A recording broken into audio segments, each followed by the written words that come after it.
how's it going? I'm back with more Cinders. Let me just turn on the volume. There we go. I think it's still low right now, though. Yeah. Yes, more Cinders. Oh god, what happened last time? Oh yeah, we met Madame Guide, of course. The sexy witch slash voodoo lady. Awesome character, love her. Learned that she knew Cinder's mom. And what else? Oof. Phone. Alright. We met the prince. He was talking with... Oh my god, why did I forget his name? Why did I forget his name? Perrault. There we go. Yeah. Perrault, we talked to Perrault, which was awesome. He was in the tavern again. And he likes us, so yeah. We were getting to know Sophia. Be pretty cool. I guess, maybe. We're still finding out. But yeah. Hey, Mukutada! Welcome back. It's nice to see you again. So happy you could make it. Yes, this is Cinders, the visual novel I was talking about earlier in the day.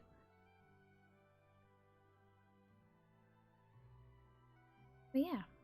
She has two kind of bitchy stepsisters, Gloria and Sophia. We're kind of trying to make friends with Sophia. Our mother or stepmother is kind of a bitch as well, but we're starting to think maybe she has her reasons as to why that is, but we'll see. You're still awake. What time is it for you? What time is it where you are? 4 a.m.? Oh, dude. Like, my god. If you need to sleep, it's fine. Sleep is important, trust me. I cannot function unless I get like at least 7. Ideally 8. So like...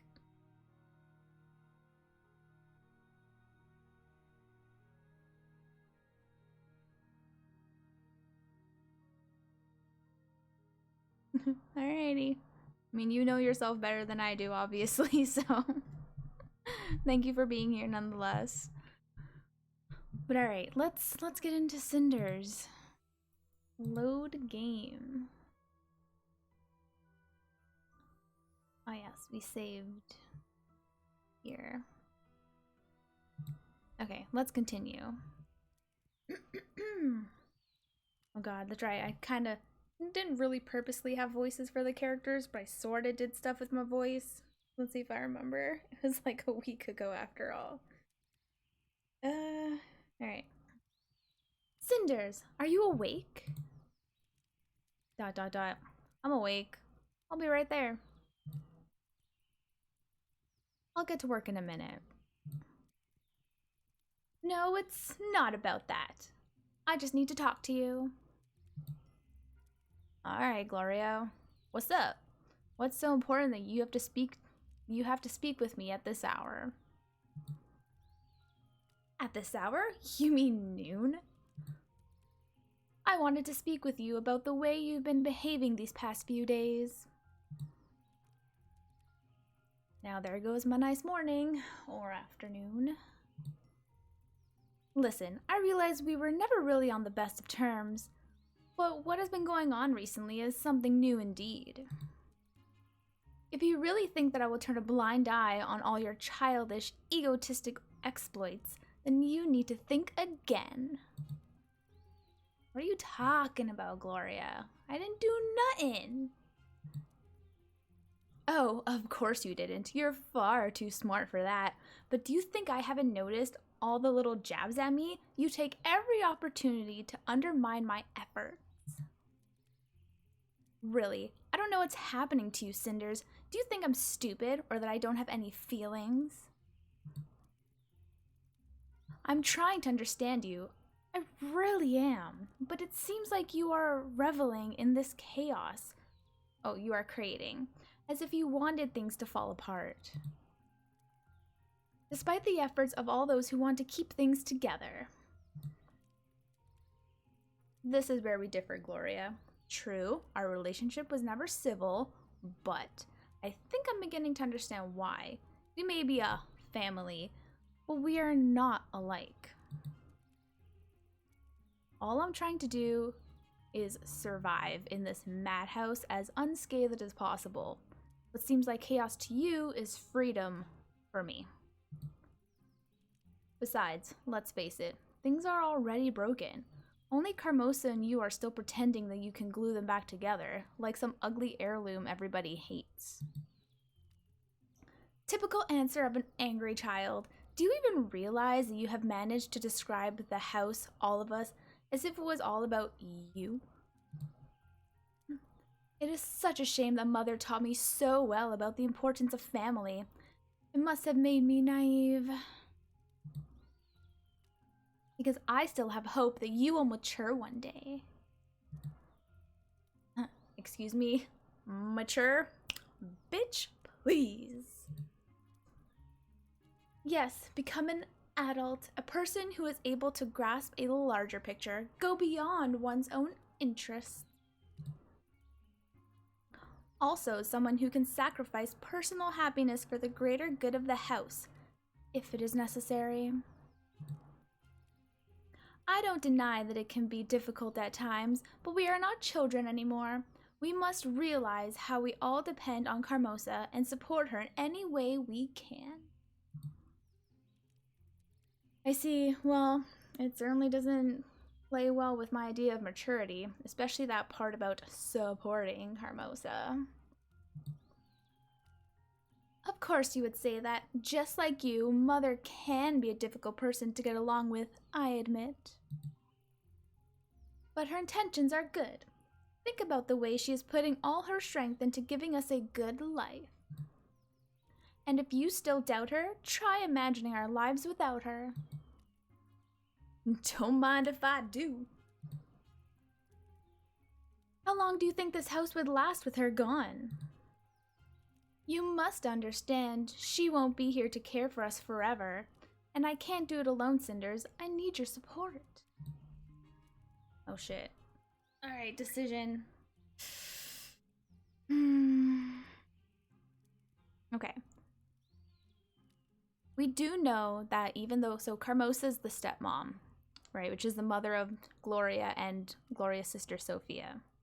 So we do know that Carmosa is definitely kind of a mean biatch. But we do know that she does work hard for, you know, making our family comfortable and blah, blah, blah. So, I don't want to be like, we understand her a bit better now. I'm gonna say I guess you're right. I don't want to be like mean to my sisters. We're gonna try and like salvage what little relationship we got. I guess you're right. I see your point. And as much as I hate to accept it, I think I can agree with at least part of what you're saying.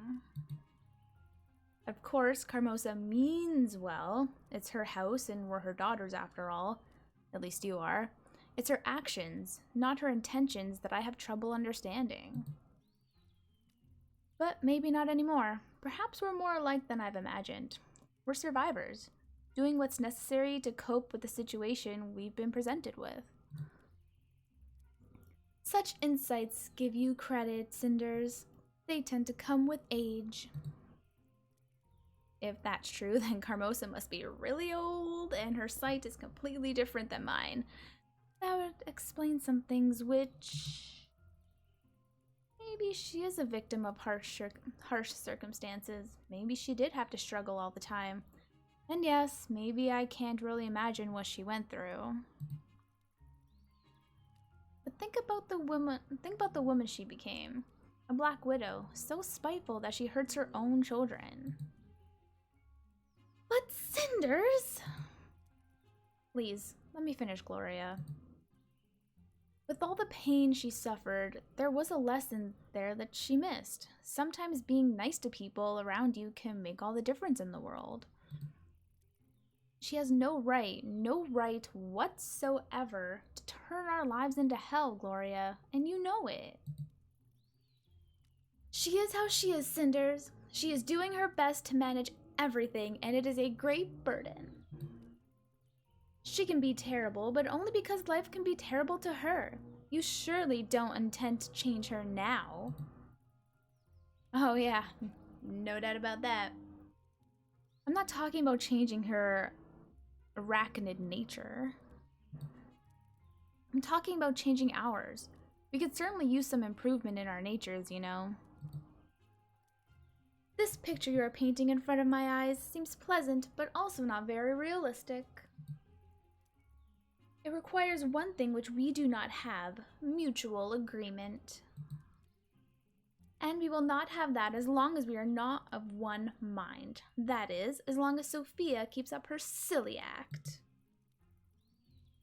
Gloria, I doubt that it's Sophia who we should be worrying about in this situation.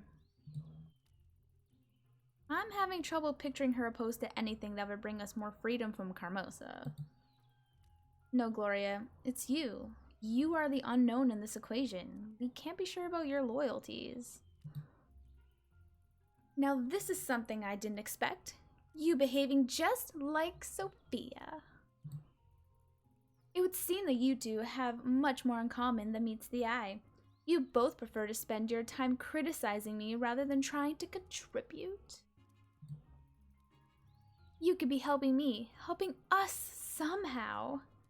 How can we understand each other if you do not even try? Then maybe you should stop whining about being criticized and start listening, girl. How exactly did you try to communicate with Sophia? How much effort did you put into it? Correct me if I'm wrong, but she isn't exactly the happiest girl in the world. The hate that you and Carmosa poured onto her through the years took its toll. Her bitterness and armor of cynicism are like a cry for help. If only you could give her any credit, any recognition, then maybe she'd be willing to help you. She hardly seems interested in... Let me finish, damn girl! Before you judge her with your usual presumptions, tell me this. When was the last time you actually talked with her? Do not be ridiculous, Cinders. I spoke with her as recently as yesterday. I don't mean commenting on house affairs or managing chores, but actually talking like sisters. You do remember that you two are sisters, right? Or is family only important to you if it allows you to put blame on other people? Alright, I see where this is going. Fine, I'm not really certain when it happened, but we did lose our connection.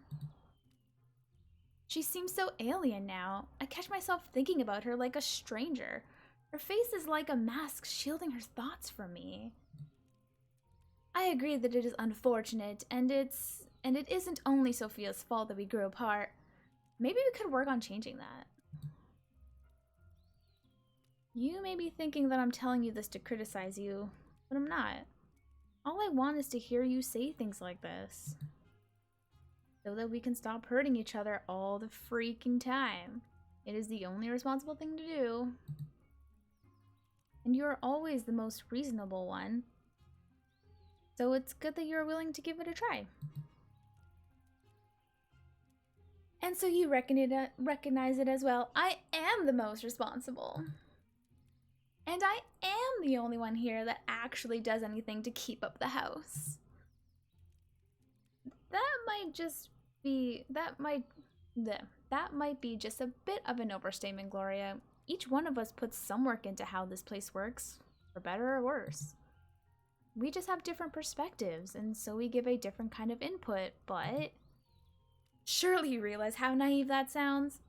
It is something one might say to a slow child to spare its feelings. I have tried to help you both understand the importance of Kermosa's rules, and yet I seem to be the only one acknowledging their requirements to keep a proper household. Will nobody ever learn?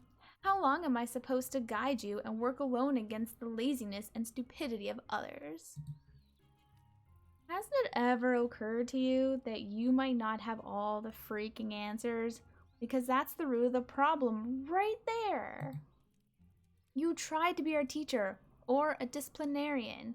You have no knowledge that we lack, nor a higher status. And you are not our mother. Stop trying to imitate Kermosa. Is this how you think a sister should act? How should I know? Do any of you act like one towards me? I mean, God. He is kind of, sorry, Gloria is kind of annoying, I'm not gonna lie.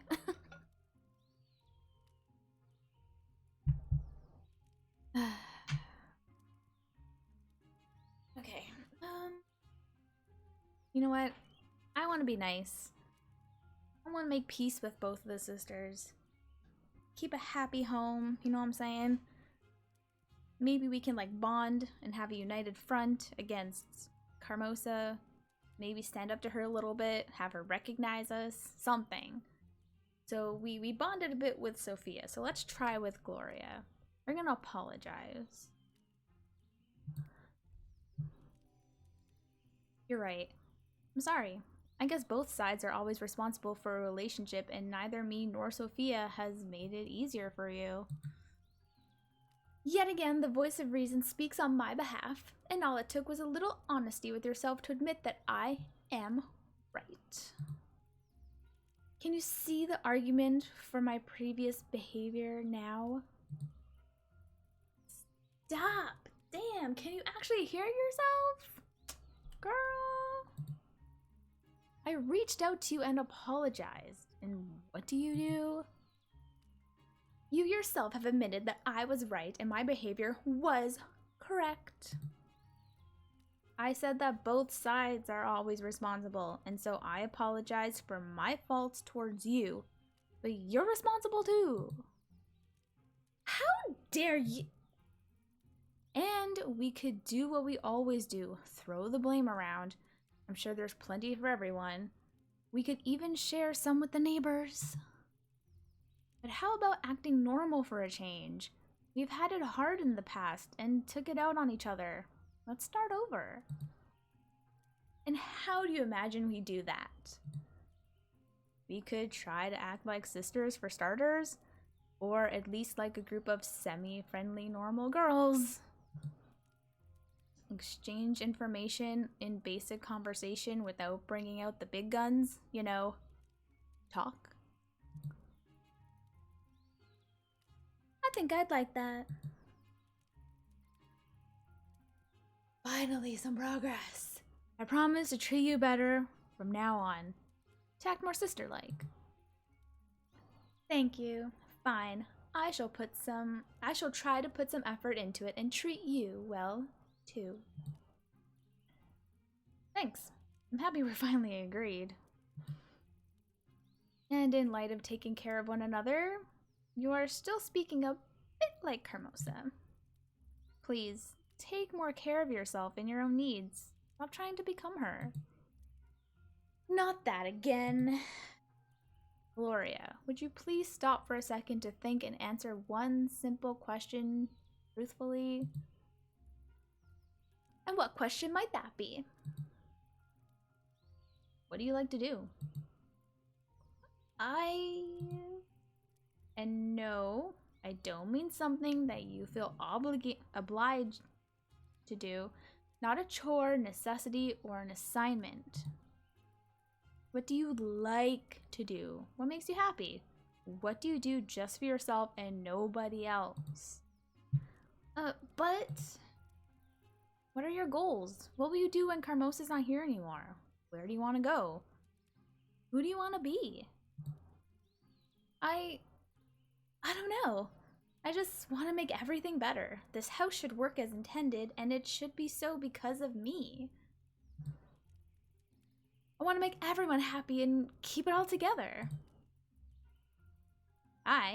And when you accomplish that, imagine the house is running smoothly. Hermosa is proud of you and at ease, all tasks complete. What would you do with all your free time then? I do not know what to say. Indeed, such a situation seems highly unlikely to occur, so I have not given it any thought. Who are you? What do you know about yourself? I don't know. I do not know why you're so mean to me. All I did was come here to talk to you, find some mutual understanding. You get no understanding because there's nothing there to understand. You came here to reenact Carmosa in a statement of superiority. That is not true. I did indeed try to get through to you. You simply would not listen. You didn't either get through to me. You came here with your air of superiority to boost your own conviction. You don't care about myself or Sophia. All you care about is you. This is pointless. I see no reason to listen to such nonsense. Especially since I did nothing to deserve such treatment from an immature brat. Both of you are trying to turn everybody against you. Then you will be able to whine about fate that brought you to living in cinders and pain. I must have had some kind of huge lapse of judgment to even consider treating you as a mature woman.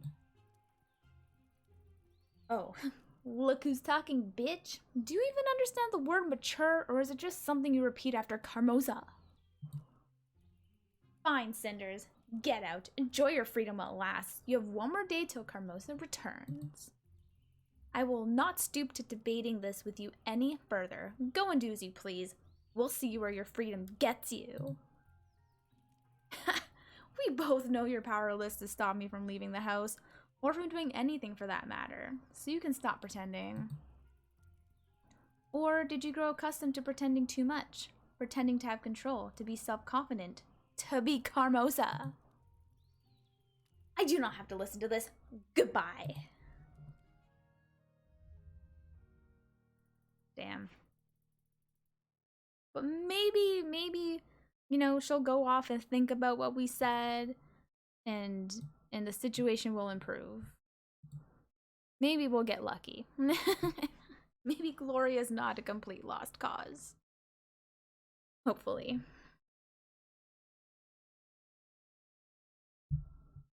And you know what? Us going out all the time? Girl, we got prospects, alright? We got Peril, who's the captain of the head of the guard dude. No doubt the prince will like us too if we wanted to pursue him. We got Tobias, our like childhood friend. Girl. Oh, don't forget Miss Geed, the witch lady in town. We got options. Or you know what? We just be an independent woman and do our own shit.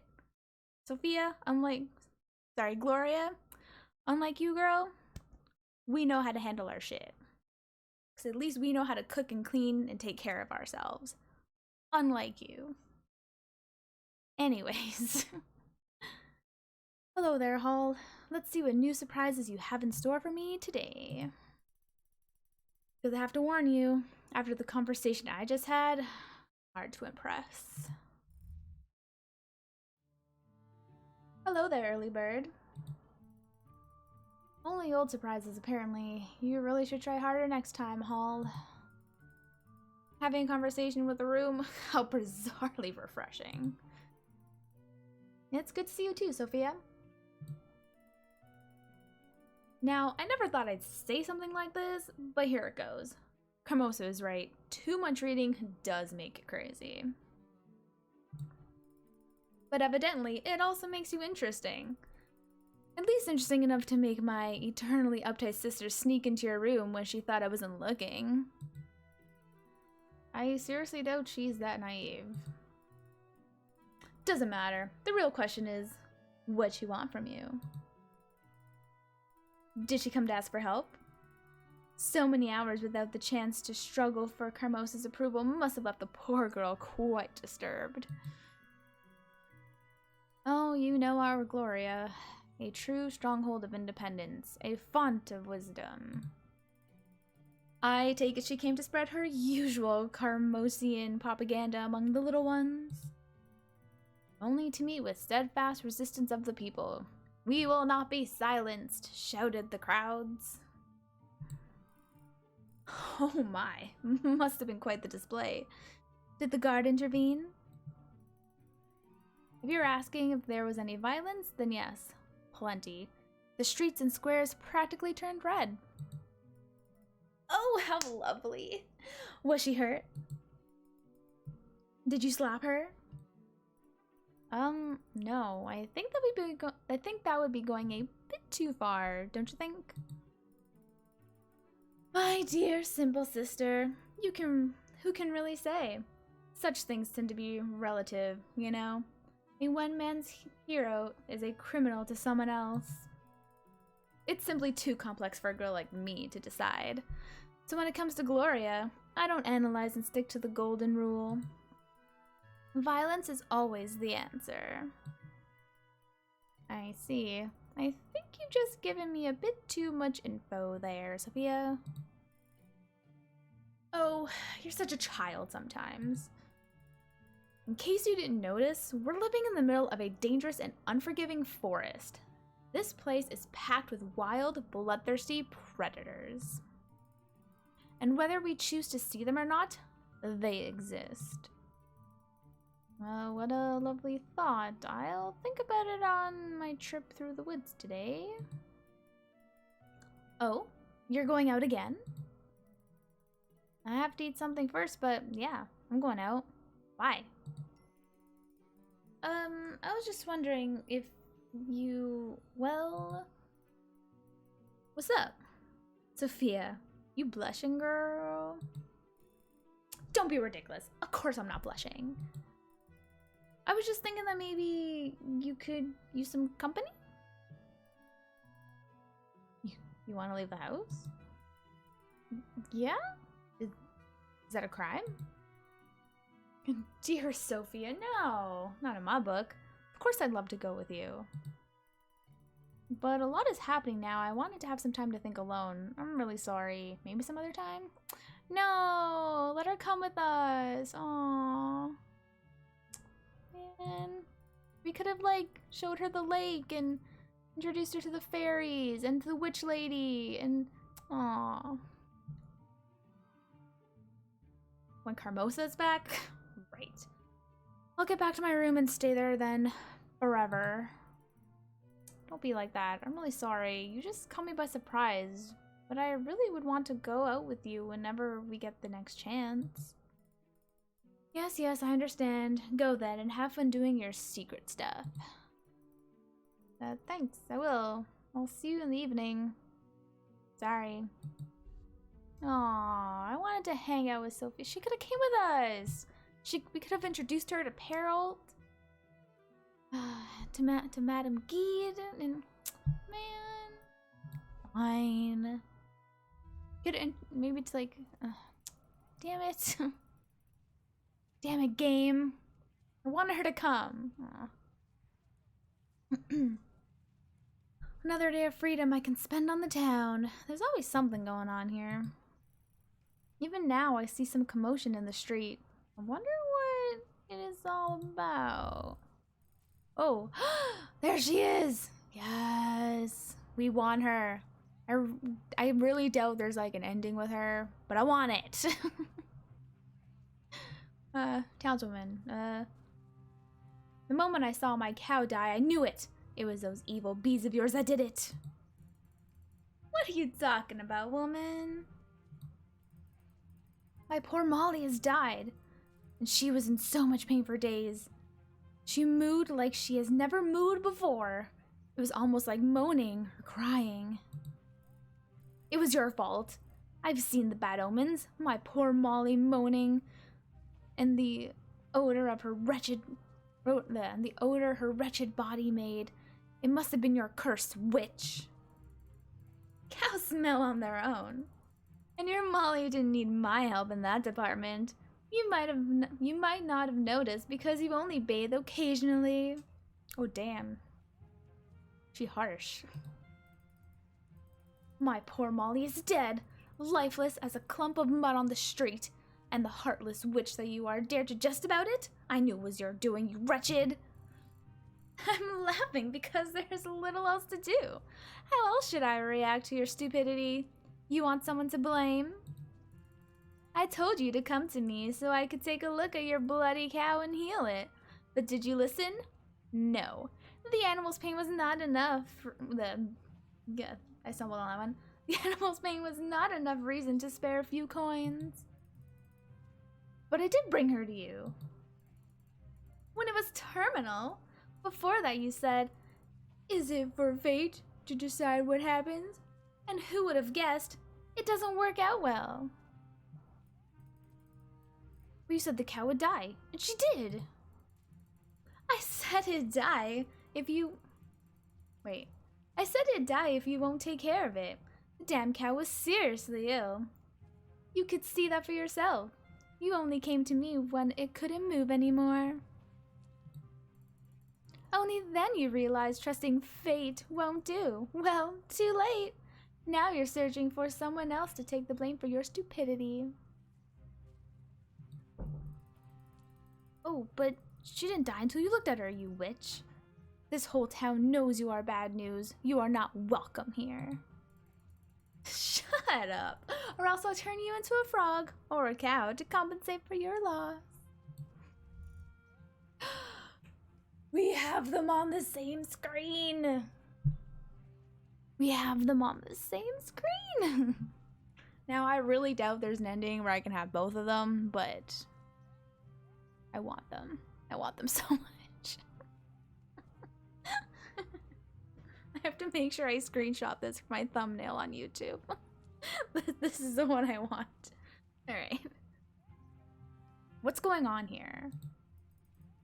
Oh good, Captain. Please arrest this evil witch for killing my poor Molly with her evil eye and her devilish beads. She has... Molly? My poor cow. She was so kind and helpful and... is there any truth to what she accuses you of? I'm not even going to dignify that foolishness with an answer. If this idiot doesn't want to take responsibility for her own actions, fine, but leave me out of this. Alright then, my dear lady, I'm going to have to ask you to go home and wait till I sort this out. But I will make it my responsibility to sort this out. Now please go home and do not pursue this matter on your own. Do you understand? Yes I do. Fine. Peace out, bitch. I do apologize for this woman's behavior, and I hope you have not been bothered by this. You know how the townspeople are when they feel hurt or helpless. Oh, I do know. They blame the wicked witch, sometimes with the help of torches and pitchforks. I hope, however, that you realize that you are welcome here. These are good people. They just get carried away sometimes. They expect you to always be able to bail them out of their problems. For generations they did that. Of all the old noble professions, yours is still needed. Oh yes, I'm so needed that you had to intervene. How many times has it been now? They know each other like intimately because he's always helping her out. Meant to be. 3 of us. Let's go.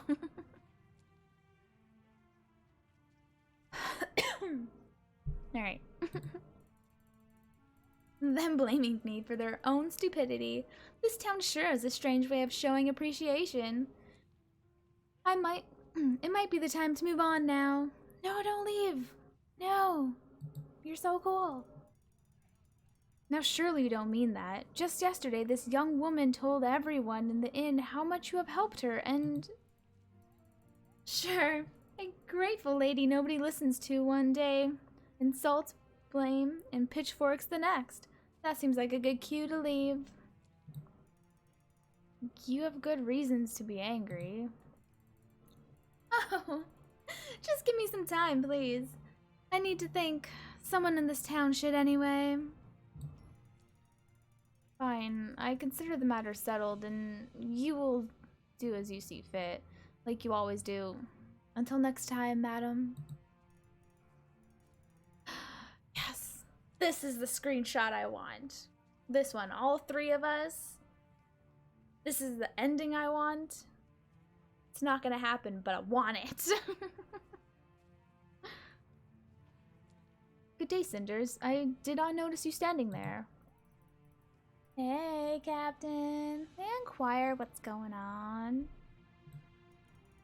Oh, just another day in the town, as usual. Nothing out of the ordinary.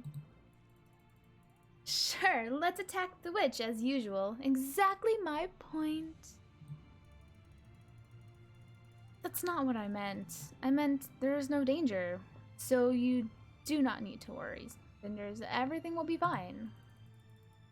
Don't you have some robbers to kill, or at least vagabonds to hold down by the ear? Or did picking up girls just become a priority for the town's watch? Madame Guide is like jealous that Perrault is like talking to us.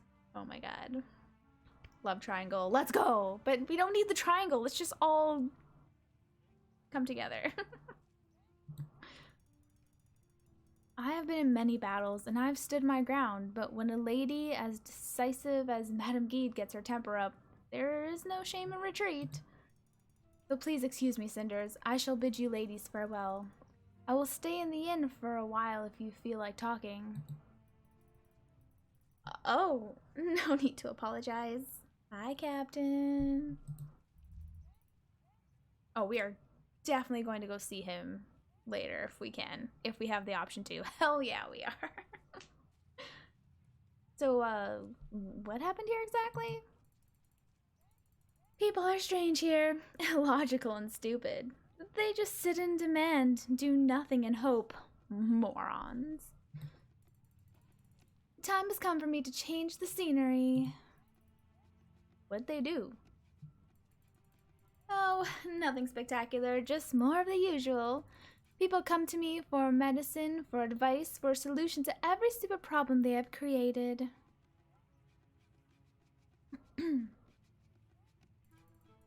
They still fear me, though. Every time something goes wrong, I'm to blame. They used to blame the devil or evil forces. Now the evil forces conveniently live next door. Surely the townsfolk do not mean that. They seem to respect you a lot. There's a very thin line between respect and fear. This happens in every single place I travel to. It takes time for resentment to build up, however. A new town should do. Oh, don't leave. But you have friends here. Just a second ago, I thought I saw you speaking with the captain on a very friendly and mostly friendly term. The captain on very familiar and mostly friendly terms. Exactly. All three of us, come on. You can't leave now. We're meant to be together. Oh, we do have some history together. But do not let me bore you with the details. No, I want the details. If they're sexy details, I want the details. Oh, go ahead. Please. Please. Give me the details. Your curiosity is commendable. But let's discuss something more important. Have you given any thought to our last conversation? Not yet. I haven't had the time to... Good. That means I don't have to give more advice right now. So take your time, Cinders, and come to me when you have decided. Just don't wait too long, because I intend to leave this damn town very soon, and I will not look back. Thanks. I'll take my time to consider and decide soon. You do that. Goodbye, child. Bye. Aww. That woman really got to her. Who would have thought? Tough, cynical Madame Guide, whose wrath can move mountains, touched by a simple them, touched by a simple townswoman's remark. I'll have to consider that side of her, vulnerable and so human. We are learning sides of her. We're falling in love. But right now, I have a whole day of freedom to plan as I will. What shall I do now? Maybe pay Tobias a visit again? I could also spend some time in the tavern, chatting with townspeople, making friends, and hearing all the gossip. That is where the life of the town concentrates. And the captain said he was headed there. Yeah. Speaking to him proved to be worthwhile so far. Yeah. Choices. Watch out, Cinders, or you may get used to it. Oh, we are definitely going to the tavern. We are all about that captain, baby. Tobias ain't going nowhere, and I'm starving. Sorry, friend, but this girl has her priorities straight. Damn right we do. Let's go see that captain. Let me take a drink. Give me a second. Oh my god. I'm so curious. Like, I'm assuming like all visual novels, there's like multiple endings to this game. I'm so curious as to like what they are. Because this is not like your typical like romancy visual novel, right? So like I have no idea where this is going. So I thought the captain would be here. He said he was heading to the inn. I do have to admit I was hoping to talk to him. Me too, girl. Me too. Oh, it's this dude. Oh god. What was his voice? Cheers! The drinks are... I don't have enough dough. So they're not on me, mates. So sorry. But this toast goes to you all. You may live long and prosper... Why, hello there. How about me? Am I included in the toast? Not you again. You do get around, don't you? The forest, my own home, and now here, I'm beginning to expect to see you wherever I go. Then again, are you following me? Following you? You must be out of your right mind, lass. I certainly don't do nothing wrong. Oh, but I'm so glad to see you. I need to talk to you. I need to ask you a couple of questions, and here you are, ready and willing to answer to the fullest extent. You are willing to answer, aren't you? Oi, you look quite intent, Birdie. And a wee bit on the scary side, too. What questions do you have in mind? 2 days ago, you came to our home to talk with Carmosa. I want to know what it's about. Oh, it was just some gossip I heard. Nothing of importance, really. Oh, sure. Carmosa is well known to pay for unimportant and trivial information. She's a wee bit queer. Weird, even. She's intent on having loads of information, that one. It's supposed to give her advantage or something. And she's generous as a saint with her gold when it comes to it. And you know that how? Because you seem awfully familiar with Carmosa's taste in information. Hey! I don't need to talk to you at all. You do realize that, missy? Just watch me get up and leave all fast and discreet like the king's favorite wench when the queen... You sure you want to go there, my good fellow? Good evening, Captain. I was just trying to explain to this pretty bird. The truth as usual, I'm sure. Don't disturb yourself then. We're all ears. Of course. I've told this young lady everything and now I just want to leave peacefully. I have heard your conversation and it did not seem the lady was quite satisfied with your answers. But be a gentleman and reveal what she wants to know. Now. Thank you, Captain. It is my duty, Cinders, and a pleasure to help. I know this man is usually up to no good. I'm going to keep my eye on him, and he better not hide any information from you. Or else. So, what piece of information did you sell to Carmosa? Or would you rather end up in prison? That ain't fair. You can't do that. You can't. And oh, women are always trouble, especially young lassies with curiosity up the roof and hell take me, friends in the guard. Oh, pitiful me. Stop rambling and answer the lady. Please. Fine, fine, love. I'll tell you what you want to know. Happy now, but not in front of someone playing for the powers that be. If you want to know what happened, follow me. I don't think that is a good idea. And I don't think speaking to both of you is a good idea. I'm here. I'm glad we agree. Goodbye. Where do you think you're going? Captain, I'll be fine. I just need to hear what this curious man has to say. Don't worry, he's not stupid enough to hurt me. Is he? I'm sure he isn't, especially now that he knows that if he causes any harm to you, or even a frown on your face, he will suffer as no one has ever suffered before. Damn. Harold likes us. Awesome. Gulp. Shall we talk outside? Yes, sure, Birdie. And you don't have to worry, mate. I will guard her as if she was a treasure. Not the ones I stole and sold, of course, but a different one. One to be guarded, as I would guard my own treasure if I had one. Alright, let's stop here and talk. Not exactly a hiding place middle of town, eh, love? Sure could use some more privacy. I'm not going to give you a chance to escape now, and don't try anything stupid. The captain's right on the other side of the street. Remember that. Fine, you little devil. I'll tell you what I know. Just don't yell if I can't remember all the details. I've short memory.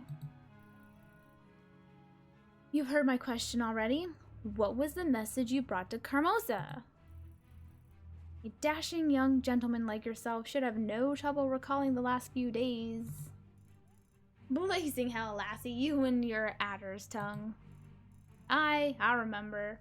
So I was out in the woods, resting my head on the ground, enjoying the peace and quiet that only nature can bring. Calm shimmer of the lake, away from the wickedness. Don't digress. Of the city, sleeping like a brat I was. You often sleep outdoors? Why were you sleeping by the lake? Now that's a mighty good question, isn't it, love? Can't say no the answer, though. I just woke up there. Oh, the magical place, the pond in the woods. Me auntie used to tell me stories of... get back to the topic, will ya? But I'm on it. I woke up and heard voices. Though 'twas just like me auntie's stories of the fair folk, you know, made of light and wisp, prettier than the finest ladies there are. But they were no wisps. And what happened then? I hid, what else? This head's still upon this neck 'cause it knows when it's time to jump into the bushes. You know what I mean. Who are those people? Ah, an excellent question, Bertie. My gut tells me you'll love this. 'Twas the noble Captain Perrault, and he was talking to... the prince. The prince was talking with Perrault in the woods? Seems a bit strange, doesn't it? What are they talking about? Oh, some posh problems of rich folk. Too much free time's bad for the head. Our future, His Royal Highness kept on whining about wenches of all things. How they're all empty-headed or boring to talk to. The prince was discussing women? That he was. Very unlikely of him, if you ask me. And foolish, too. Who cares if the bird's dumb or dull? That's not what I want from you wenches. Yeah, wonderful. Now, back to the subject, please. What did they speak of? The captain said something about rules, but I didn't hear that part with my head still spinning and the water shimmering so loud. Don't know what they meant, but the prince was mighty happy and said something about the ball. The grand ball. He got some idea in that royally empty head of his. I heard it's 'cause of them crowns very bad for the head. Anyway, there was a new idea that he liked. The grand ball? Doesn't sound familiar. That's the excuse they made up so that the kings and princes can pick their wenches like vegetables in the market. Only regular folk don't crown the cucumbers they bought as queens, at least not often. So it's a tradition. Yeah, that. They always use that fancy name if something doesn't make any sense anymore. So what was the prince's new idea? 'Twas about masks, making all the lassies wear 'em. You mean a masked ball? A masquerade? Aye. Didn't know the rich birds are so horrid. His logic is great. I don't think it's because of that. Did he say why the masks are so important to him? It had something to do with the elders, the families, lots of lords and ladies willing to trade their daughters and only one prince. Too much competition's bad for business and tempers. So he's trying to dodge accusations of being biased. Clever. ... Aye, I knew that. Don't know what's wrong with seeing a nice face, though. And what if the bird's got a pimple, right? Between her eyes? Won't notice nothing with masks and such, unless he wants to ogle her curves. Oh, bit on the nasty side, nobles. My auntie told me stories, gossip really about the shenanigans going on between them and the palace. Stuff that'd make a confessor blush. Alright, I got the picture. Max Ball, you say? Makes a lot of sense, actually. The prince can pretend he's choosing his bride by judging her more subtle qualities, and there's no way of any of the houses accusing him of favoring one over another. Who knows? Maybe he isn't really pretending. Perhaps having a choice is what he really wants. Devilishly clever, love. Glad you got the smarts to see through all that. Saved me time having to explain all that to you. Fall for the noble birds and they all have a chance, no matter how pimply or horrid. Made me think of Carmosa and her pretty lasses. ... No, not you. The other wenches. I mean sisters. Your lovely sisters. Figured the old lady would pay with kingly coin for a rumor like that. That's all there's to it. You satisfied, love? My dear friend, this isn't even half of the story I wanted to hear. You better get to the more juicy stuff right away. It's all there is to it. I swear on my auntie's pimples. This dude's obsessed with pimples, damn. Oh. Ooh. Appeal to his morals. He don't got any morals. What morals? Focus on connection with Carmosa. I don't want to threaten him. Wait, I'm back. I'm gonna focus on connection with Carmosa, I think. I don't know. We'll see. It's all fine and beautiful what you've told me, but there are so many things missing. My friend. Like, why is it so important for Carmosa that the ball will be a masquerade? But what puzzles me even more is how come you knew it'd be interesting for her in the first place? You would have to know her pretty well to figure that. This has something to do with your past, doesn't it? You've been working for her for quite some time, haven't you? Fine, there is one thing. A wee detail. Really nothing. Really? Nothing? I knew this rumor would be worth a lot for the lady, you know? I know her and know what she's like. So you did work for her before. What'd you do? I might have given her a hand earlier with the ball, love, so she could get in. How? The goose and her ducklings weren't exactly invited. The lady asked me to help them. Help them how? Oh, let's just say it required a bit of quality craftsmanship. You mean you forged invitations for them? Me? Sure I didn't. Me talent's knowing folks with talents of their own. Got 'em invitations from a friend. Reckon the old lady is a bit dim if she thought nobody'd notice she got in with fake papers. But hey, who is me humble person to doubt a noble lady and her ways of spending money? And that's how you learned how important the ball was for her. So when you heard about the masquerade, you told her about that as well. As you said, she could get in with fake papers, but she would risk getting recognized. Not so much if it's a mass ball, and that's why this information was worth so much to her. I see. It's only a wee job. Nil. Only natural this bloke forgot all about it, eh? So this means that she could actually be in deep trouble. Incredible. Formosa ordered a forgery. This could be my chance. Oi, lassie, you even listening? Can I go now? A man can handle only so much stressful events in one day, you realize? This could be my leverage. No, what? Oh, yeah. You can do what you wish. You've already helped me a lot. Oh, Carmosa, your secrets really are your greatest weakness. I'm not gonna use that against her, though. If we get the chance to, I'm not gonna, like, reveal it or anything, I think.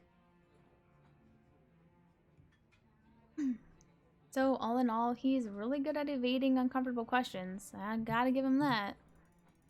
So he managed to procure forged imitations of good enough quality to fool the guards at the royal castle? This is surprising. Oh shit, we didn't even get a choice to tell him. We just did. Oh shit. Okay.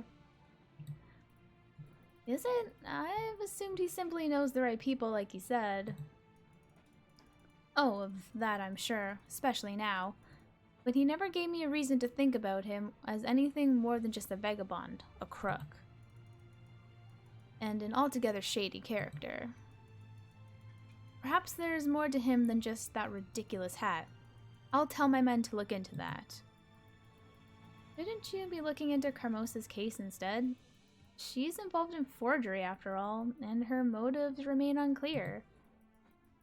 And as for the man's hat, I think it looks adorable, all things considered. It would seem that when it comes to policing the town and hats, we don't see eye to eye. I cannot start inquiry targeting a noble family on the basis of hearsay. For all we know, we can't trust that man's testimony. And if it is true, what then? Then you'd need to follow the letter of the law and file an official accusation, which would include proof of some sort. Since you're of noble blood yourself, your word would weigh enough against hers. It would be regarded as a noble's dispute and given a priority in the court. Swift justice only for the highborn. Would she be imprisoned? Forgery is not a very serious offense, and again, she is of noble blood, so would be considered of even less significance. However, depending on the strength of the proof, she would be arrested and put into prison for some time, yes. I doubt the sentence would be anything more than symbolic. Too severe a punishment would surely cause an uproar among the houses. But symbolic might be just enough to destroy her reputation. Indeed, hypocrisy is a value among the old houses, if there is something they value more than their freedom to misbehave. It is the freedom to punish one of their own for doing it badly. Lady Carmosa's reputation would die during her first night behind bars, and it would probably never recover. You see, and what of the house and my sisters? What would happen to them with their lady gone? I'd reckon that one of the sisters would have to take her place and become the head of the house, although Carmosa's infamy would surely cast a shadow over that girl as well. Cinders, listen to me. I think I know where this is going. You're obviously thinking of using this against your stepmother. Actually, I personally wasn't. I do not want to use this against Carmosa, but... Well, what if I am? I admit that the thought has crossed my mind. You think it's a bad idea? If you're asking the captain of the royal guards, then no, I don't. As the prince's subject, you should report information like this to someone like me, such as the letter of the law. However, law isn't everything, and you should also use your own reason to make your own decision. For example, consider the fact that your man might be lying. And also consider this, no matter what the crime, an accusation of a noble is always serious and can have serious consequences. Are you sure you want this for Carmosa? I know it does sound serious. Her whole life would be basically ruined by this. And all of ours, too, girl. Don't forget about that. I do need to think this over. Maybe I'll have a walk. It usually helps me to see things with a clearer mind. Anyway, thank you for listening to me, and thanks for your advice. I love you, Perrault. It's astonishing what a simple walk can do to one's spirits. If I'm going to miss the freedom to do something, then above all else, it's going to be the freedom to wander about whenever I please. When I walk with no specific goal, no destination, I can just switch off and observe my thoughts jumping into their little drawers with each step. And strolling through the market has its moments too. I saw the most gorgeous shoes. Not that I can ever afford them. They were crazily expensive. I get that they were imported from the eastern lands, but at that price, they should be made of diamonds and dragon skin. Who buys something like that? I mean, I know I would if I could, but that's besides the point, right? Ah, forget about it. No reason to dwell on such things. I still haven't decided what to do with my newly gained knowledge. Everything about this business screams that I should use it as leverage, but I don't know how. Not yet. At least it gives me some space, some secure distance from Carmosa, knowing that I know about one of her precious secrets. It's getting late. I should be heading back home. Time to say goodbye to freedom. He's back. Hello there, Cinders. I did not expect to see you around the town at this time. You are still wondering about what that man said to you? What that man said, do you? Wait. Yeah. Yeah, I took a long walk and while it helped clear my head, I'm still not sure what to do. I can't say I know exactly how you feel, but my experience tells me you shouldn't push it. These things take time. I'm beginning to think the same. And what are you doing here, Captain? I was just about to begin my evening patrol. Although, with this kind of weather, you could compare it to going for a walk. Can I go too? Sounds lovely indeed. Would you, mind if I accompany you? Hope it isn't too dangerous. Dangerous? Hardly. But are you sure? You said you've just spent the afternoon walking about, and the patrol route is quite long. Don't worry about me. I'm stronger than I look. Besides, this is my last day of freedom. I'd rather make it last as long as possible. The Big Red, I mean Lady Carmosa, is coming back home tomorrow. I see. Now I understand the long face. Very well then. You may come with me. But be warned, I will not change or shorten the route if you're tired. It may not be the most demanding duty, but there is for a soldier. Wait. It may not be the most demanding duty there is for a soldier, but it is a duty still. Oh, don't worry. I can be very militant if there's a need for it.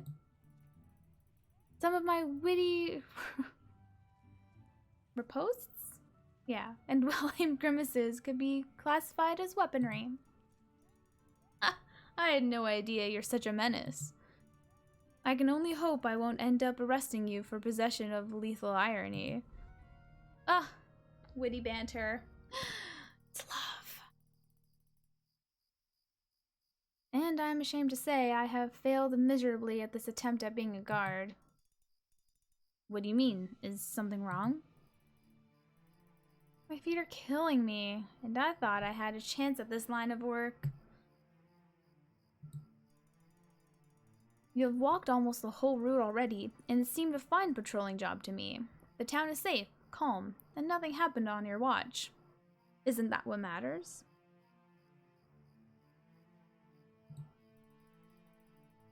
Does anything dangerous ever happen on these routes? Because if so, I must admit I'm disappointed with our walk and its unfulfilled potential for adventure. Well, no, it's almost always uneventful. Then I really feel like I've accomplished something today. But if these patrols don't change anything, what do you do then? Why do you do them? I did not say they change nothing, Cinders. Maybe it is because of them that the town is peaceful. Maybe something will happen and the town is going to need me to be there. Good point. Like that kidnapping the other day. It was good you were around. Yes, but whatever happens, or does not happen, these patrols are my duty, Cinders. Written generations ago to keep this town in order, so that is what I will do. Does your duty make every choice for you? It even dictates how you spend your evenings. One might think you have no clue what to do when duties are done. I did make one choice, to become a guard. I do accept my duties as they are a consequence of who I am. You don't seem to accept the concept of duty in general, though. It's fine. I mean, I can understand. From what you have told me about your house and its rules, you are bound to dislike your duties. Isn't that almost by definition? Duty is something you have to do. Not want to do, not chosen. How can you like an obligation like that? This is how it is for you, as Carmosa took over your house and life. For me, it's different. I have chosen and accepted my duties, or maybe chosen to accept them. I see the purpose of my duties, and I'm glad I can contribute to it. And if I can have a pleasant walk every evening as a means to uphold order in this town, is it really that bad? When it pours or snows, the pleasure must be doubled. Okay, you got me there. Though the town does look better when all the dirt and those clashing colors are covered by snow, or at least smudged by the rain in your eyes. So you honestly like protecting this sleepy, dirty town? I distinctly remember you saying that you miss the past, the times of battle. Where do your patrols fit into that? I do whatever is necessary. If the times demand I walk the town, that is what I will do. But yes, I do prefer the thrill of battle and times when heroism had its use. I can't figure you out, Captain. One minute you stop to show me a magnificent view of the evening mist over the lake that unfolds from the palace stairs. A minute later, you admit killing is more preferable to you than such an evening stroll. I do prefer battle, but I certainly did not say I preferred it over this evening stroll in particular. Thanks. So, are you a warrior or a poet? Or a killer poet, maybe? Oh, I would be an awful poet, I assure you. In fact, you may be right, my poetry would probably kill. So you're not even going to try? Oh, come on. Roses are red, violets are blue. If you break the law, then I'll kill you.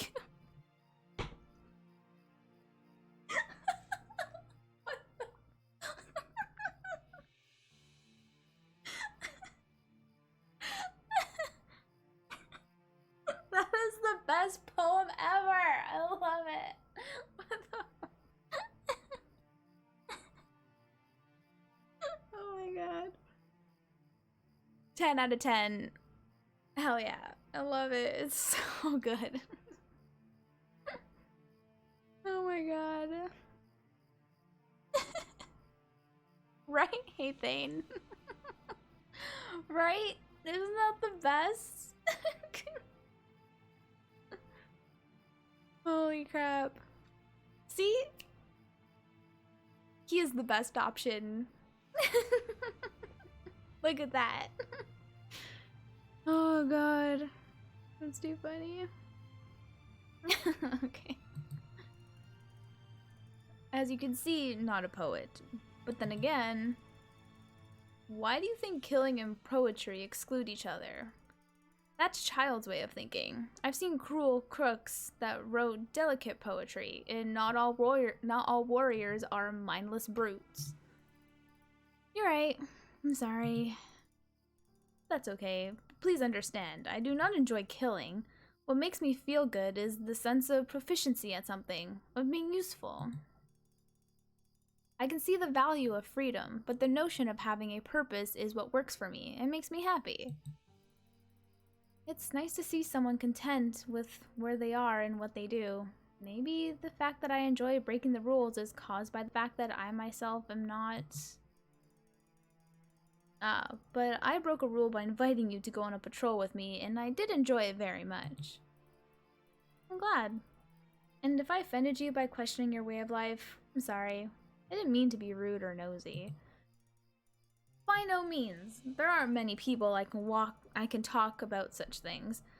And how can you think things through if you don't let them be questioned? So thank you. I was a bit skeptical beforehand about patrolling together. Now I regret we can't do that more often. Oh my god! Friendly, seductive, or obviously not uninterested. We need to go seductive. Like, that is not even a question. We are going down this route, baby. Let's go. Seductive. Hell yeah! Ah, but the pleasure's all mine, though I do feel the pleasure should be mutual at most times. You certainly have a way of making a statement. But honestly, you are a very interesting man. I'm surprised I didn't have to elbow my way through a crowd of young women here. Strength and mystery in a man usually attracts them like honey lures wasps. Oh, do they? They attracted me, haven't they? But then, such a confident, beautiful, and smart woman as yourself is bound to have a circle of admirers at her whim. That is what men search for. Do they really? Oh, of that I'm sure. I've just had no luck in finding such a person yet. But that does not mean that I admire such qualities less. What can I say? On a different note, I've noticed something today. When you and Madame Geet spoke earlier, you seemed quite familiar with each other. Please tell me there is, like, an ending with both of them. Please, like, this game keeps teasing me. It keeps teasing me with these two. 3 of us should be together, okay? I'm just saying. Oh my god. I owe her my life. Such an experience does bring people closer and creates a bond. Maybe for life, even. Really? What happened? Sounds like there's an interesting story behind it. I was just doing my duty. I led a small group against brigands terrorizing the forest. Got separated while chasing their escaping leader.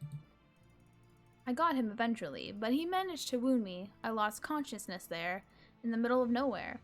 Madame Geed was out searching for herbs when she found me. You could have bled to death. Yes, but Madame Geed took me to her hideout and nursed me back to health, and I will always be grateful for that. Sounds almost like a fairy tale.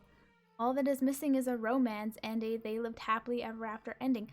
They couldn't live happily ever after because we were not with them! Come on! Jeez. Well, at least part of that did happen, but it was no fairy tale, so we did not live happily ever after. This was a real story of bloodstains and pain and... Wait, you were actually with Madame Geed, the wise and mysterious one, romantically involved with the ominous Witch of the Woods? Are we confirming this?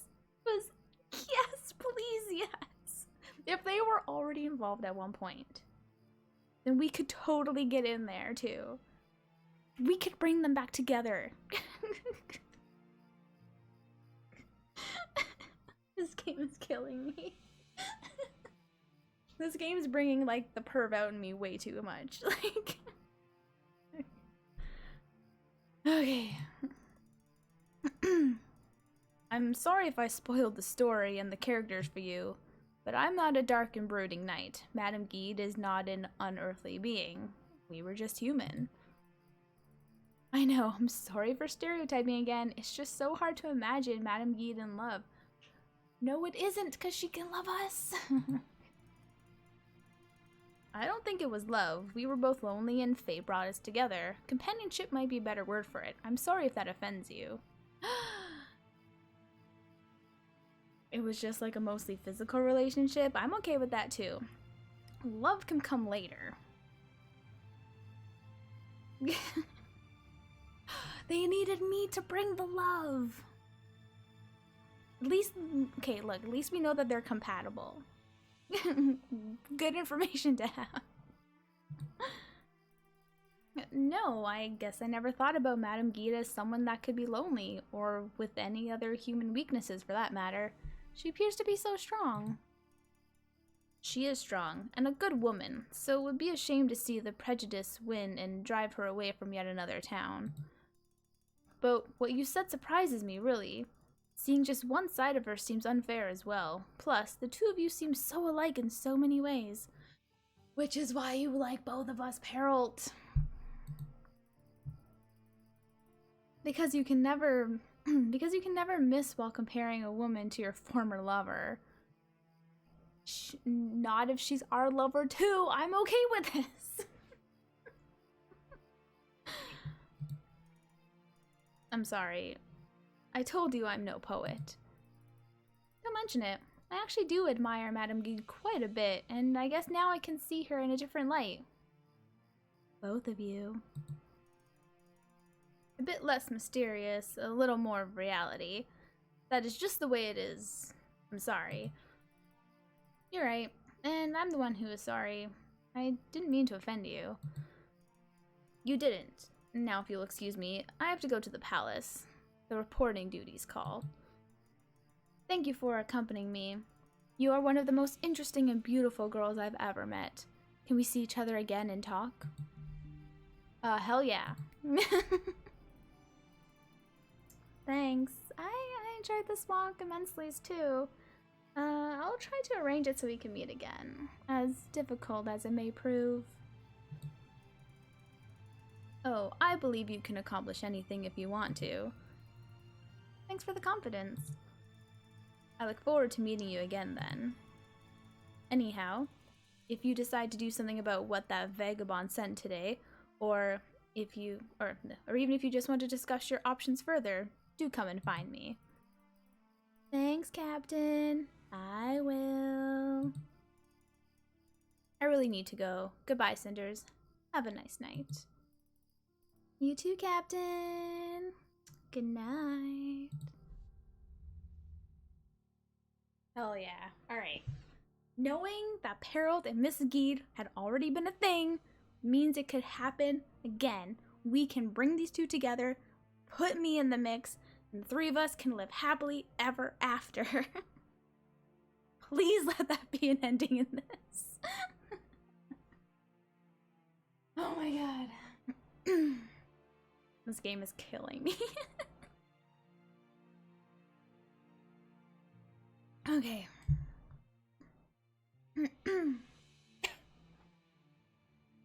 Okay, back to our residence.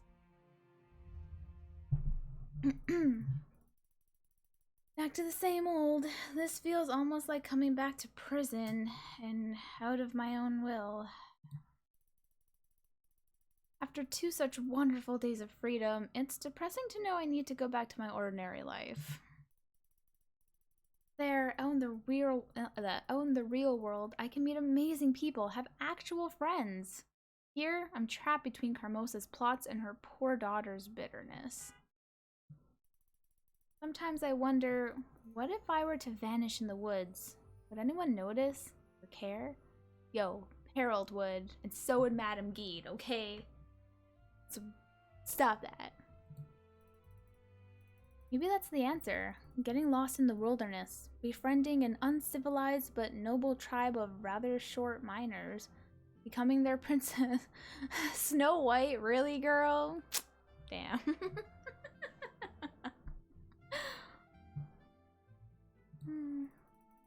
And spending the rest of my days being adored, praised, and... Oh, get a grip on yourself, Cinders.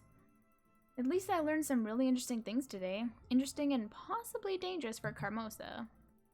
Maybe it's going to be my wild card in this game. Sometimes I wonder if all families are like mine. Broken, conflicted, and utterly unpleasant. Or is it just a nobility thing? My feet are begging for mercy. I must have walked a dozen miles today. Those were really good shoes I saw at the market. And pretty too. I sure could use new shoes like that. These old horrors are just a few steps away from falling apart and they blister my heels and ankles. Well, those are really bad shoes, girl. Still, it was worth the effort.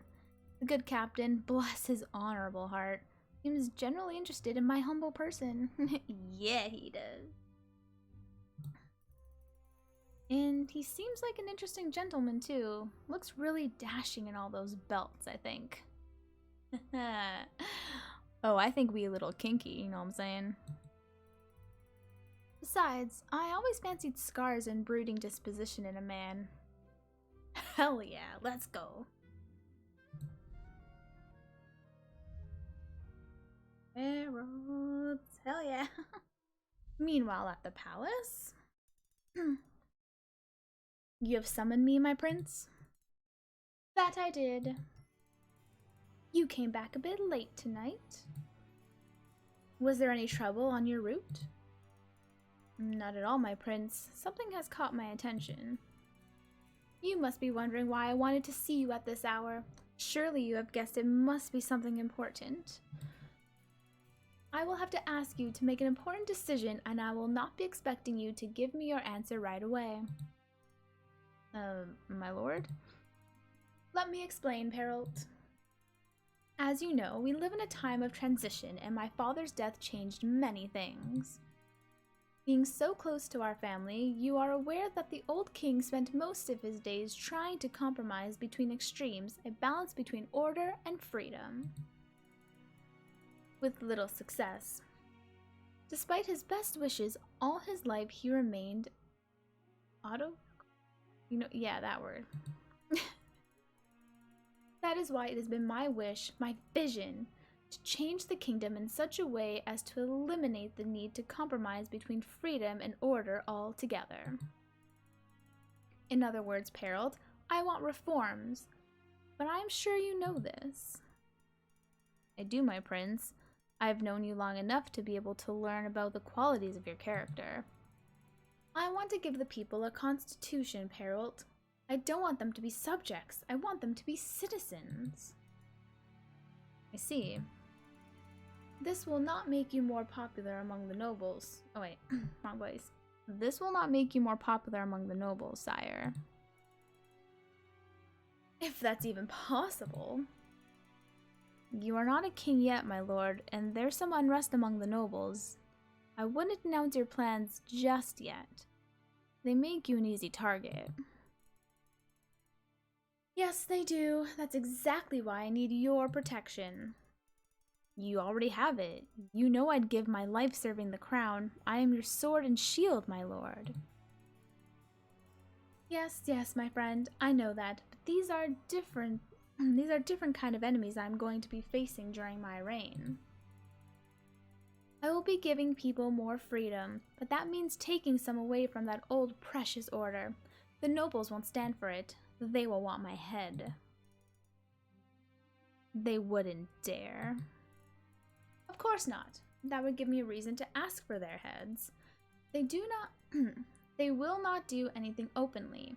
Do you understand now what I speak of, Perrault? You want me to spy for you? It is the new battlefield, Captain, the theater of war of our times, and the crown needs you to be our champion.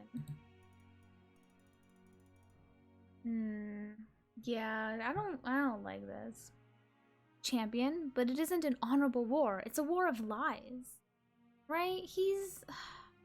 Why are you gonna do this to him? You know, like, the nature of his character and shit. Why would you do that? I really don't like this prince. I thought he was kind of cool, maybe a little progressive. But I don't like that he's doing this to Perrault.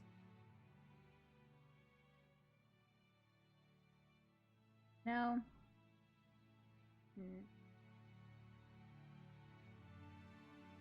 You know what I mean. Yeah. Perrault deserves it. What? Ah. Thane, how dare you speak to our future husband?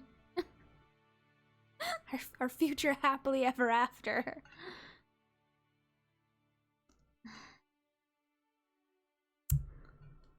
Damn it. Okay, you know what? How about me, Perold, and Madame Guide? Look, Madame Guide says she wants out of this town, alright? So me and Perold, we can just peace out with her. Right? The three of us. Let's just effing go. You know what I'm saying?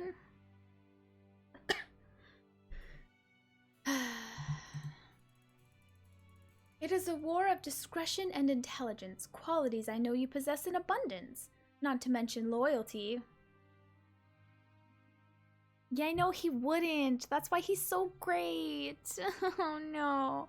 And him and the prince asking him to do that is just like he knows what he's doing. Fucker.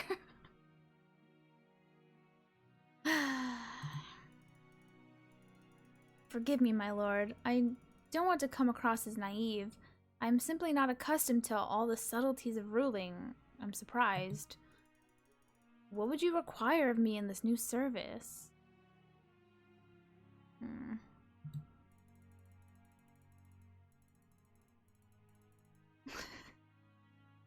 Don't call him a tool. I told you, he's our future happily ever after. Don't be mean to him. You would have to spend more time at the court, that much is certain. Keep your eyes and ears open, and of course, socialize much more. Oh, don't make him socialize. And if he's here at the court more often, that means we're not going to be able to find him in town and flirt. Damn it. You would have to trade those blades of yours for our exquisite white gold cutlery, I'm afraid. And maybe do something about this outfit, all those belts. No, we love the belts! We've established that we're probably kind of kinky because we like the belts. Don't get rid of them. I see. This is not exactly... This isn't... You don't have to decide right away. Also, you do have a choice. I'm not a tyrant after all. Aw. I mean, I'd suggest let's wear the belts under our fancy new outfits we're going to be wearing, but that's just even kinkier if I'm being honest. Should you choose to distance yourself from this lovely mess I'm planning for the realm, you can leave your current service with honor and retire. See, we can just peace out, Perold. Let's go. Let's run away with Madame Guide. Your patrolling duty is purely ceremonial nowadays, and the guards have their officers. As it is, your position at the court is a matter of empty traditionalism, nothing more. Way to tell him that he's useless. Damn, Prince, you're mean. That's so cold. You would send me away? To where? Oh, I'm certain there's some picturesque and lucrative strip of royal land left that I can make you a count of. How about Middle Hollow? Such a quaint little place. I mean, if you're just gonna give him land, me and Madame Guide can just, like, live with him there. That simple? This is very surprising. It's strange. It's a strange thing to learn that you are not needed. Aw, he's so sad. Rubbish, Perold. The crown needs you and I need you. This is precisely why I'm asking you to make your own decision. If I am to rule, I have to learn to make difficult choices, and this is my first. I am not ordering you to become the new royal master spy. I am giving you a choice. Not only because I know that you wouldn't make a good agent serving me against your own will, but also because you are my friend, Perold. If that's the case, I reckon I'd prefer to be just a subject. It will be enough, Captain. Let us not say things we will regret later. Very well, my lord. Will this be all, my prince?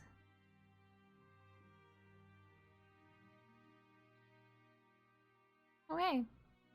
Oh, what? There are ads running? That's funny.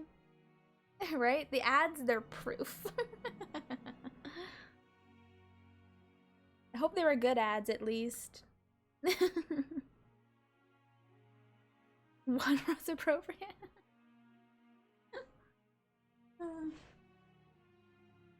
Pepsi? Boo. If the ad is not Crunchyroll, I don't want it.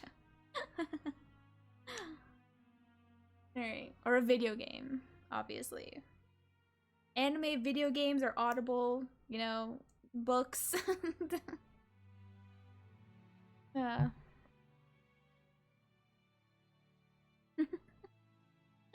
That's a good song.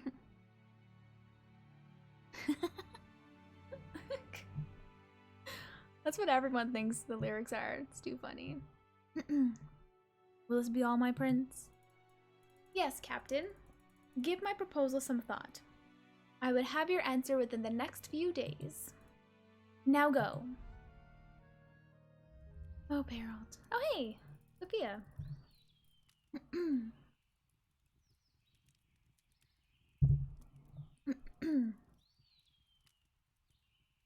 Okay. Or do you need a special invitation to get out of bed? Get up! Get up! What time is it? Dawn already? And you need to get up right this instant. Dawn is not a reason to yell at someone, and I'm not sure it's reason enough to get up so abruptly either. 2 days without supervision and you've gotten lazy already? Where would you be on your own, I wonder? Oh yes, do come in and spill your venom on me. Is there any actual reason for me to wake up at this hour, or is this just a social call on your part? Fine. Don't get out of bed and see how it works for you. What do I care? This way will be even more interesting. Okay, I'm sorry. I'm awake now. Would you please tell me what's going on? Carmosa's back. She wants us to gather in the hall.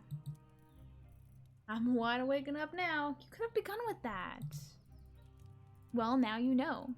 She brought a large package with her, and she looks like she means business. So hurry up. She always looks like she means business. Wonder what's on the package, though. What shape was it? Did it... Oh, just stop being nosy and hurry up or we'll both be in trouble. If you were getting dressed instead of asking dumb questions, you would already be seeing it for yourself.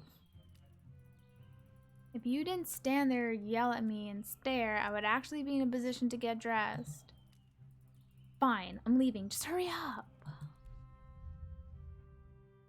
Okay, here we go. I'm really sorry. I got here as fast as... Wait, where's Carmosa? In her study. She said she didn't have time to wait for you forever. And you kept her waiting for quite some time. Oh no, we wouldn't want Carmosa's magnificent plans to be foiled just because of Cinders' laziness, would we? You might rethink your attitude. Mother wants to speak to you. I can't imagine how that is going to be a pleasant experience, considering... She said she wants to speak to me? Why? Well, actually, she wants to speak to each of us. You're just supposed to go first. Great. When I finally get to be the first at something, it's something I don't want. It's like receiving gifts. Good in principle, yet always disappointing in reality. Why would she want to speak to each of us? And why separately? I've got a bad feeling about this. Oh, stop complaining, you two. And you should hurry up and go, Sophia. Unless you feel the need to make Mother angrier, of course. I'm going. I certainly don't like this. Hermosa seems keen on interrogating us and getting every detail of what happened while she was gone. If you did what you were supposed to, you wouldn't need to be nervous right now. Just a thought. Of course, because everything's fair and honest around here. I certainly won't get blamed for things I have no control over. I think you do enough on your own not to need any additional blame. Your constant rebelling should get most of Carmosa's attention. And how will Carmosa have an idea about who rebelled and what rebelling actually means, huh? You are not seriously suggesting that I would tell on you, are you? I'm trying so hard to do well here and take care of you two. And Sophia, she wouldn't just stab you in the back like that for no reason, would she now? Well, I certainly do feel as safe as you describe. Okay, so my sister might have an interesting idea of fun. True, but I think we did start some sort of connection, albeit weak. I did notice you two were on better terms. I must admit, I was wondering what the change was about. I'm not sure yet, but I certainly hope it's permanent, not some ploy to lower my awareness. I like the feeling of having a sister. Oh, I'm so glad you say that. And I'm happy that you and Sophia get along. Actually, I'm happy she's getting along with you. Along with anyone, my bad. Happy? Why? You hardly ever talk to her yourself. The fact I don't have a good conversation with her doesn't mean I can't care. I do wish for her to be happy. I'm glad she's finally able to make friends. I had no idea you cared so much. Full of surprises. I don't think I need to explain myself. I was just asking, but fine. Damn. Let's just wait for Sophia to come out and see what she has to say. Well, it's not like we have many alternatives. Hate waiting. This shouldn't take long. Carmosa is not someone to beat around the bush. True, she's always to the point. No excuses, no diversions. Mercy. Let's just wait.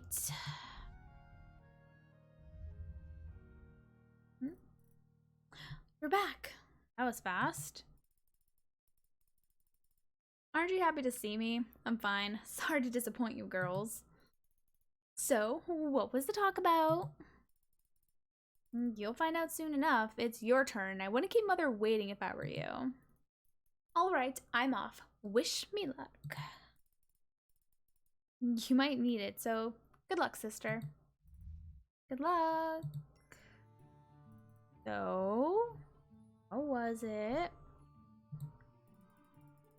Carmosa swoops down on you like a hawk and submits you to great physical torture and tests your endurance. At one point, she took this long needle and... Lovely. Thanks for that image, sis. You did get a little pale, but honestly, you'll be fine.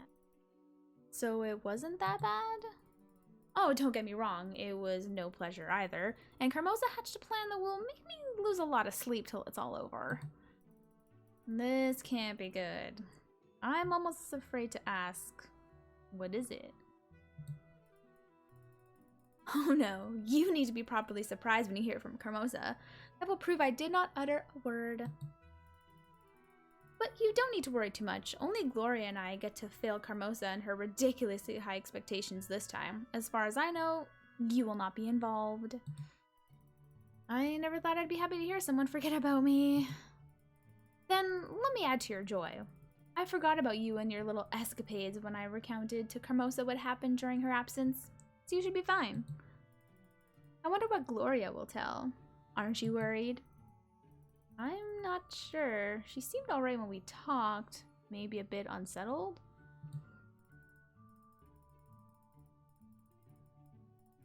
I know my sister. She doesn't show emotion until Mother orders her to do it. But on the inside, she was raging. I think she might spill some of that into Mother's ears. The hell with that. These past few days reminded me of what freedom felt like. It was worth whatever punishment Carmosa might throw at me. You've either lost your mind or forgotten what Mother is capable of. Nothing is worth what she'll come up with to make you regret your actions. We'll just have to wait and see, won't we?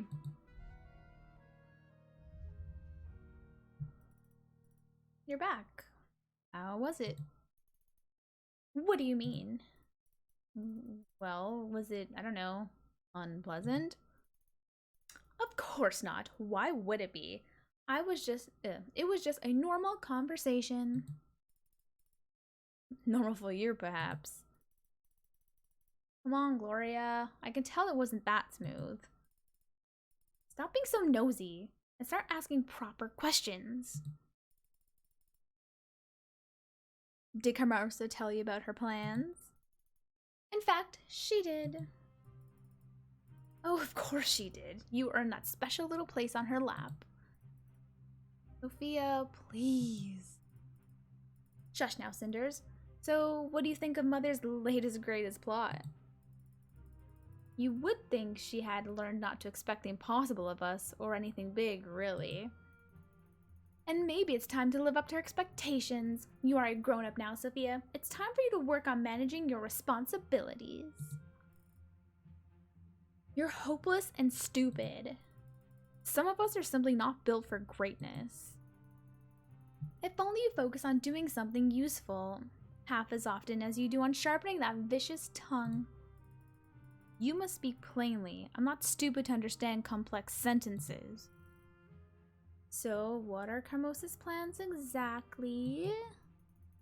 Oh, I'm sure she'll explain everything in a moment. Now hurry, don't keep her waiting. You know how angry she gets when someone's late. Oh, yeah. I feel like this is going to be quite an adventure. And I'm about to enter the Beast's Lair. Yay.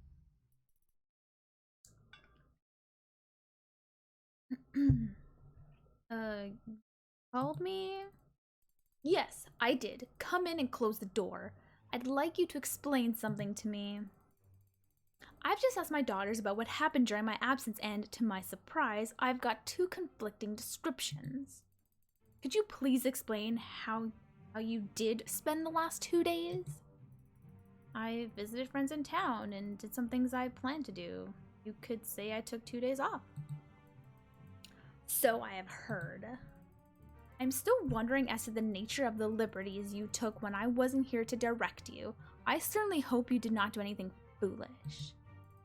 However, one of my daughters assured me that you're much too level-headed to make a mistake like that. She did? Yes, I also thought it was unusual of her, so I'm letting this slip. But enough about this. This isn't the topic I want to speak to you about. Right? It's really interesting that, like, it's not mentioned which sister said something. Right? Because the obvious answer might be Gloria, right? Because we're kind of starting to become friends with Sophia. But what if Sophia backstabbed us, right? That's so interesting. Okay. It has to do with my plans for our family. 2 days from now, a grand ball will be taking place at the Royal Palace. Any royal business is very important, of course, but this particular ball will be very important even for His Royal Highness. Look, if I had a choice to go out with Sophia, I would have. I would have brought her along. But, like, the game didn't give me the option, and I'm so mad about that.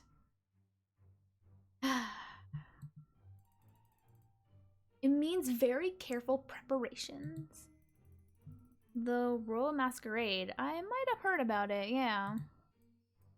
Oh, you have? This is very surprising indeed. Is it? Recently I've learned that it isn't that difficult to obtain sensitive information. One simply has to pay attention to what is going on around them.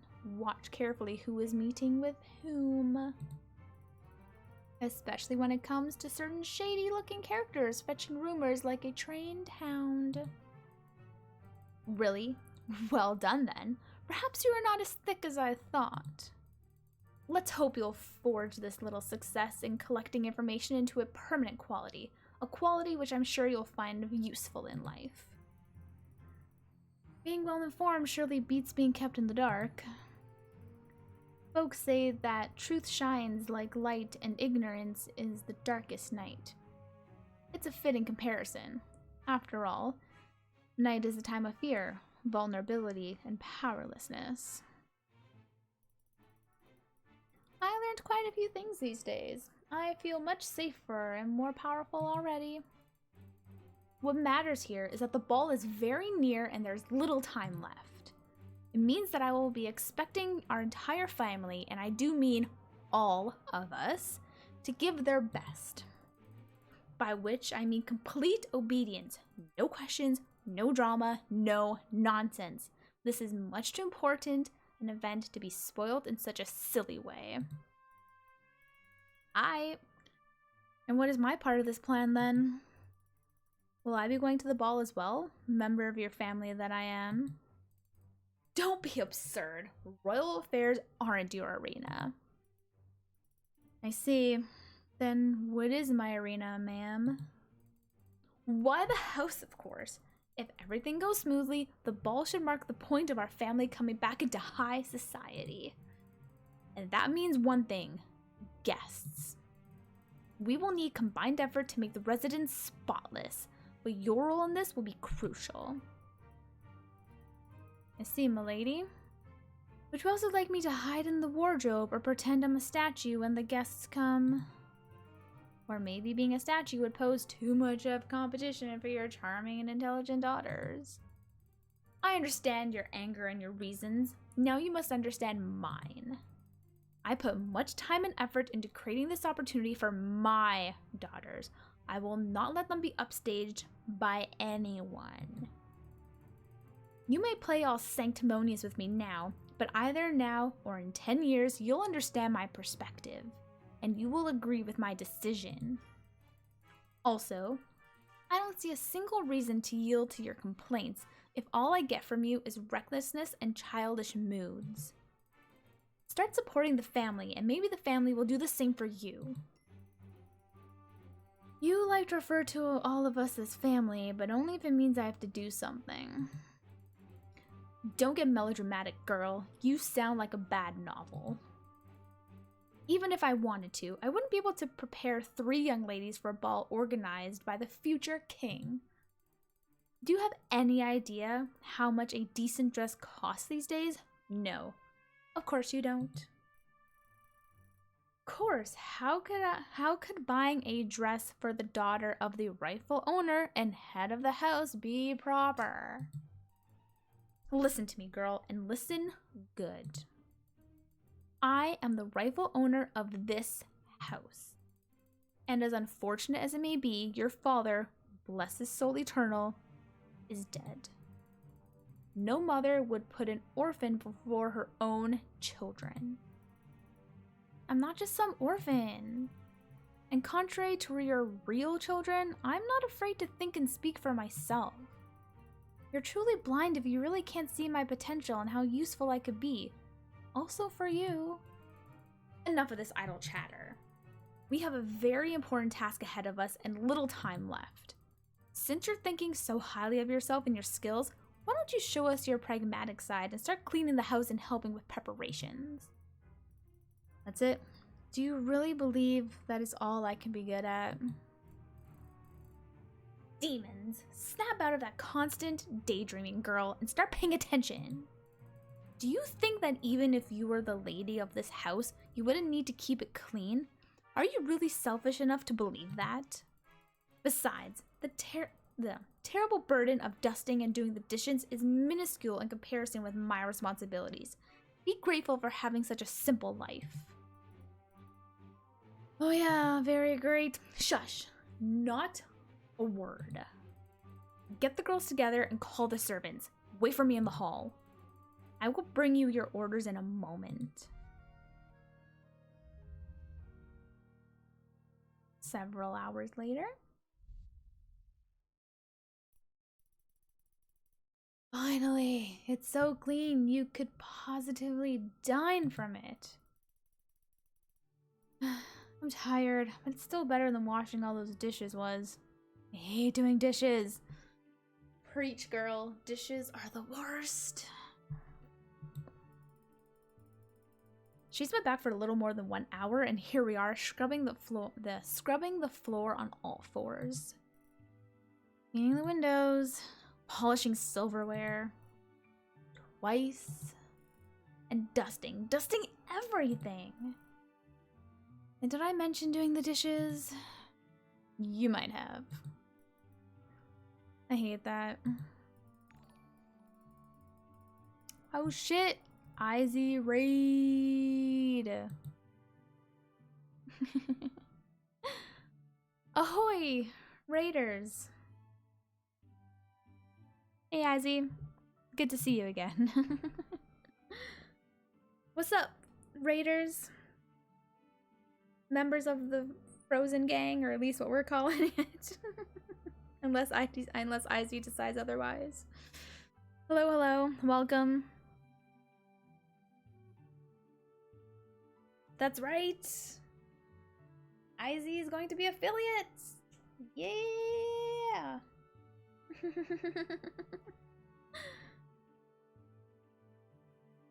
Yes, welcome. Welcome.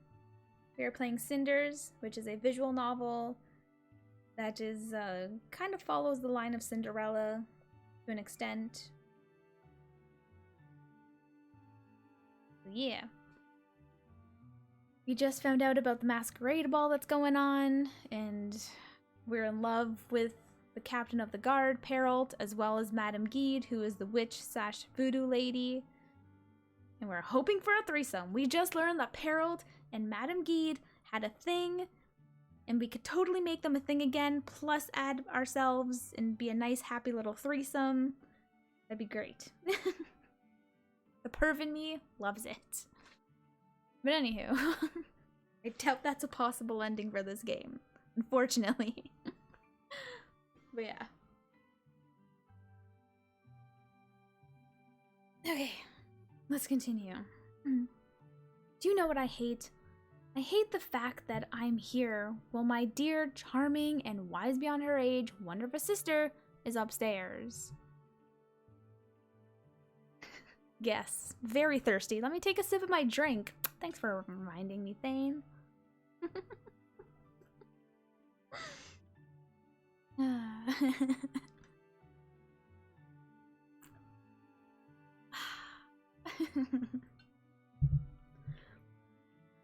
Okay. Playing the little princess she will never be and trying on that ridiculous dress Carmosa bought her.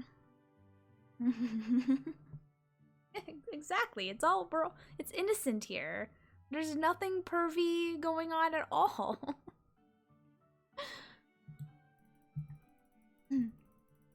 First of all, you never saw that dress. And second, who knows? Maybe the prince will fall in love with her and you'll end up being the queen's sister. I doubt even that amount of noble blood can make a person dense enough to fall for Gloria. Although, maybe if she kept silent. You're terrible. Besides, for all we know, the prince could be denser than lead. That's so mean. Oh my god. I mean, we're not a big fan of the prince right now because he's making Perrault make a very tough decision. And we love Perrault, so not a big fan of the prince right now. Also, I didn't know you cared about balls and dresses. Not that ball, but yeah. Compared to this, I think I prefer the Royal Circus. Sophia, I need to thank you for putting in a word for me when you spoke with Carmosa. I appreciate it. Don't mention it, and don't overestimate my goodwill. I find myself just as surprised by my behavior as you are. I'm sure some dark power possessed you that brief moment you actually did something nice for another person. Anyway, I appreciate it.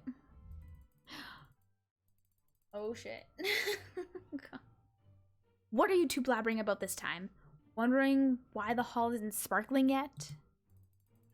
Well then, stop talking and get to work. This place has to be worthy of the Emperor. You seem to be very confident that people will suddenly crave visits to our house, Mother, just because they met us at the ball. Will they be so taken by Gloria's charming sense of humor and my kind and sunny disposition? There goes my wonderful Sophia, always heavy as a storm cloud. Are you finished? Because there's work to be done. Also, frankly, dear, I had stopped paying attention to your theatrics a very long time ago. I'm sorry my acting isn't up to your standards, mother. This ball is much more than just a meeting. It is a chance for all of you to get firm footing in this world, and heaven knows we could use some of that. I have waited for far too long and invested too much to let this chance slip. So stop whining and start being serious about it. Or do you want to end up with no money and just the clothes on your back, like Cinders here? Don't get your hopes too high. What did you say? Are you whispering in my presence? Nothing, Mother. Mother, where are you? I need to see you. Oh, sorry. I need you to see this. What is it again? Oh, that's kind of nice. Yeah, that's nice. It's alright.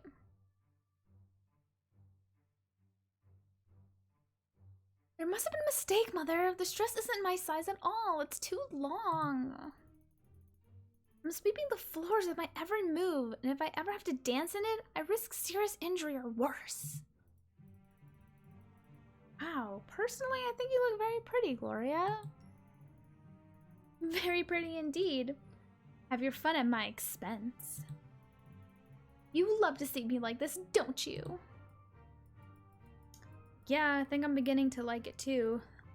Though the floor's already swept, I'm afraid. What is this? Demons! The man is clearly an amateur. I gave that crook all the numbers and made sure he got them right several times. I'm sorry, Mother, but I really can't go wearing this. What are we going to do? No reason to lose your head, Gloria. Perhaps visiting the tailor without you was a mistake after all. But we could still salvage this situation. There's still time. We'll all go to the tailor tomorrow and make sure he gets it right this time. A trip to the tailor. How very interesting. Stop whispering behind my back and try your dress on. We have to know if it fits. And you, Cinders, stop loitering and get back to cleaning. That's great.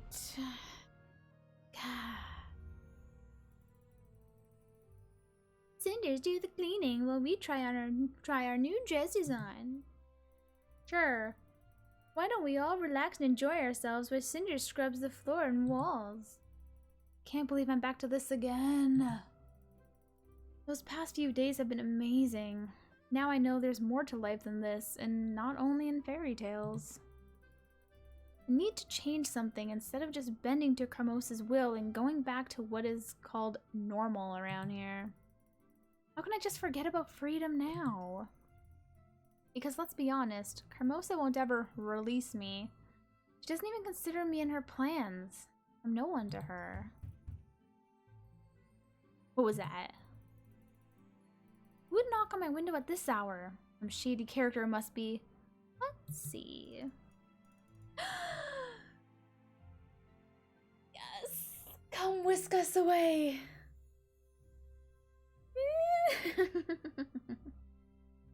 Hey, Cinders, it's me, Harold. And he seemed like such a composed man. Oh well. Do something about him before Carmosa kills me. Come inside before anyone sees you. Do you want to be a reason for domestic violence by provoking Carmosa into ripping me to pieces? We got him in our room? Hell yeah. Now where's Madame Guide? I wouldn't let anyone hurt you. Oh, so you provoke violence to have something to resolve? Nice way to provide yourself with work. This way you'll always be needed. I'm sorry to bother you. You've hit a soft spot there. I have no idea whether I have a job anymore, or a purpose for that matter. What happened? I shouldn't bother you this late. I'm extremely sorry. No need to apologize. You're always welcome. What happened? What brings you here? And how are you even able to find me? That is a lot of questions. You might consider a career as an interrogator. Finding you is easy, as it's not a secret where Lady Cremosa lives. I did have some problem determining the right window, though. I am afraid that I got it wrong the first time, so if anyone complains about burglars or weird animal noises, I'll laugh at them and convince them it was their imagination. But what brings you here? Can we talk somewhere else where no one will interrupt us? Again, I'm sorry to bother you. It's just I have no one else to talk to. It's no bother. Would you like to go on a walk with me? I know the most beautiful place in the forest. Oh, so you can sneak out? That would be... Thank you. Of course I can. Look! Ooh, yeah. Be alone with Harold. We're here. This is my place. Well, not really mine. It belongs to someone else, but I come here frequently. Yes, these woods are ancient and have been a part of the royal domain for centuries. Since the first king, they've always belonged to the crown. That's not what I meant. When I was little and my father was still alive, he used to tell me stories about fairies living in this part of the forest. Sprites or not, I can't deny the air this place has. It's very soothing. That's why I called it my place. I come here to relax, and I need that quite often. But you wanted to talk about something? I get the feeling it must be something disturbing. You were very quiet on our way here. Was I? Yes, I was. It's just something that happened yesterday. You might say I was caught off guard. Was there another fight in town? Did you have to... No, it wasn't a fight, and I didn't kill anyone. It was just a talk. A talk with whom? The prince. It's so strange that I'm going to discuss this with you. Oh, I'm sorry. I didn't want to be nosy. If it's some kind of secret affair of state, then you're right. You shouldn't be telling me anything. It's not about secrets, and you're not nosy. I said it's strange because I don't know a single person other than you with whom I could speak right now. Now, isn't that odd? You told me yourself that your duty defines you. I guess friends don't really fit into such a picture? Perhaps I finally traded one for the other. What do you mean? My prince summoned me today. He told me about his plans for the kingdom, and for me. Plainly speaking, he told me that I'm no longer needed, that my position is obsolete, and that he wants me to take up another job, a different job. I see, and this new job would require you to do what exactly? Lie. He wants me to become his master spy. I see. What'd you tell him? That I will think about his proposal. I can see you're very upset about this. Why is that? I thought you wanted to serve and protect the future king. And yet, you are clearly conflicted. That's what makes it so upsetting. The fact that I can't make a choice. I know my duty and I honor my allegiance. He is my prince and he has my sword and my bow. And my axe. Sorry, Lord of the Rings reference. Couldn't help it. Love that movie. Anyway, it's a great trilogy. But not necessarily your forked tongue. I will ignore the perviness of that statement. Yes, I'm not made for intrigues and court politics, and even if I were, I don't think it's an honorable kind of duty. It must have been difficult to hear your liege ask you to accept it, then. Not only that, he also said that there is no need for my current service. But this is everything I know, everything I am. I trained to be the captain like my ancestors before me, since I was a little boy. How am I supposed to change all of a sudden for a hooded cloak? I don't know. It does sound like a life-changing decision. Maybe I should simply retire, leave the scene before I become a joke. The prince gave me that option as well. Whatever his reasons may be, I'm sure this wasn't an easy decision for the prince either. He did give you a choice after all. Carmosa doesn't ask me what I want. From what I gathered, you're more than just a subject to him. Perhaps you're right. So what would you choose if you were given the same choice? Oh shit. Is this gonna impact what he does? Okay, I'm definitely gonna tell him to retire, because if we can go with him into his retirement, I am all effing for that. So, hell yeah, retire. Let's go. Let's run away together. And take Madame Gade with us. She wants to leave town. This is like perfect. Come on. If you really want to know my opinion, I think you should retire.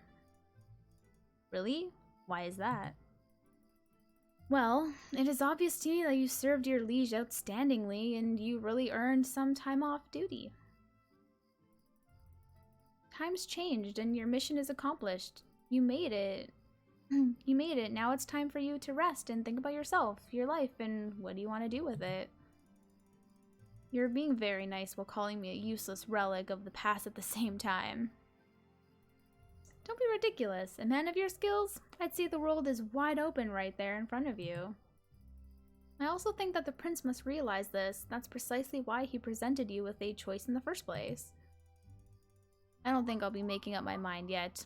This is simply too new. There's something else too. I always thought about myself as a man of duty and honor. You might have mentioned that in our conversations, yeah. That's exactly how important it is. It was for me. But now that I'm given a new duty, I have trouble accepting it, and I think I know why. You do? Yes. It's because I'm not a man of duty at all. I'm a man of the sword, and that's what has been making me so devoted to royal service. But once it's gone, I'm not so good at taking orders from the prince. It wasn't honor that kept me at his side. It was pleasure. Yeah, it was. I was doing my duty because I was enjoying it. Which I'm guessing is a bad thing? Of course it is. Duty and honor stem from discipline and self-sacrifice, not preference. But doesn't fun make things, well, funner? Apparently, yes. Besides, you're obviously very good at being one thing, a warrior. That may be true or not. This may be true or not. However, I'm sure I'm not good at being a politician. I just don't have what it takes to manage to lie all the time. Right? Who the hell wants to do that? It's exhausting. You need a good memory for it. If someone catches you, it's a huge mess. Who has the energy for this shit? You know what I'm saying? Manipulate others, yes. I was never good at it, and I seldom tried. It's just not who I am. I think that condition's called moral backbone, and it's only curable with money. I don't care about money. But I'm afraid you'll have to live with it and hope it won't be terminal. Congratulations, we've just determined that you have a heart. It may mean only one thing. You are a man of ideals. A man of ideals would accept his prince's offer without a second word. No, I'm not him. I'm what you said, a relic. A knight stuck in his little fantasy world where duty is pleasant and no one is ordered to lie. I want to follow my code, which tells me to obey, but I can't obey because it means I'd have to break another kind of code. But it may all be just a front, because apparently I only do things for fun. Alright, now this is just too much. Stop. The situation isn't easy, but you shouldn't complain about the choice you were given. I wasn't complaining. Yeah, you were, dear Captain. Even though it is not so bad, you know all you need to know to make up your mind.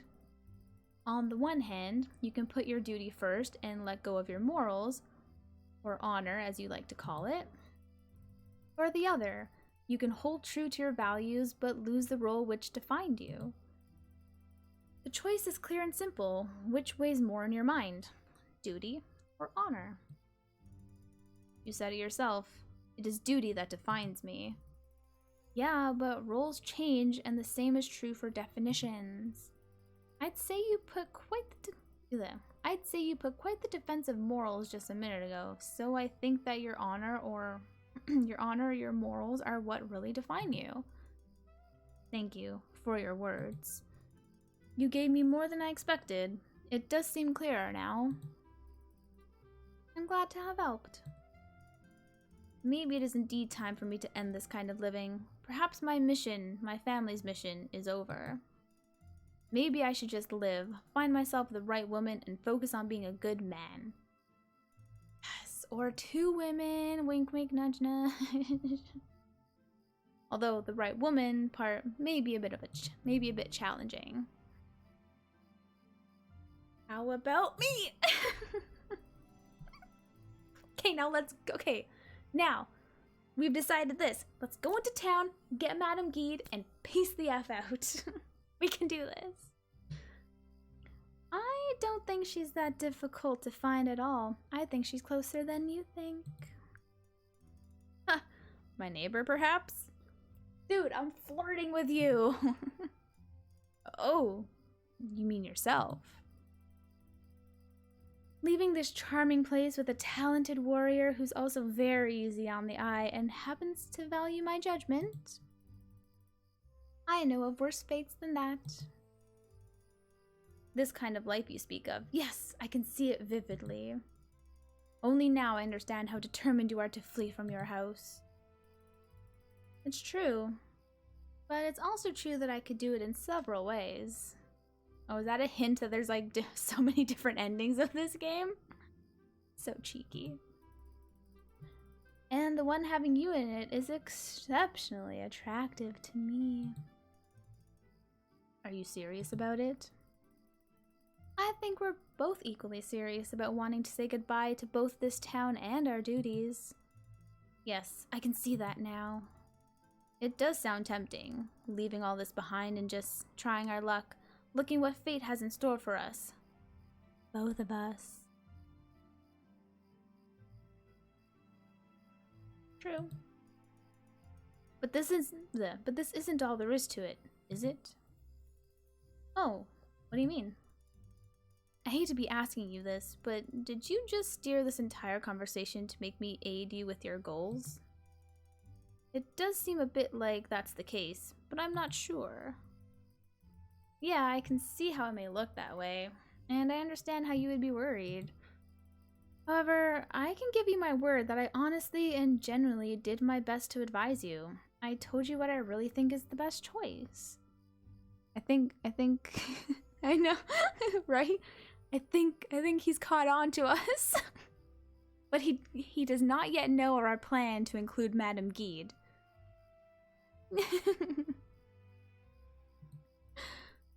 Maybe I did this for myself, frankly. I can't be sure about that myself. I want to break free very much. If I seem a little bit desperate to you, it is because, well, I am, and you are someone I can trust. It's alright. I have no doubts about your honesty. But I still need to sort this out on my own. I will think about your offer, though. Yeah. Thank you, Cinders. This has been very helpful. You listened to me and addressed my doubts. I am grateful.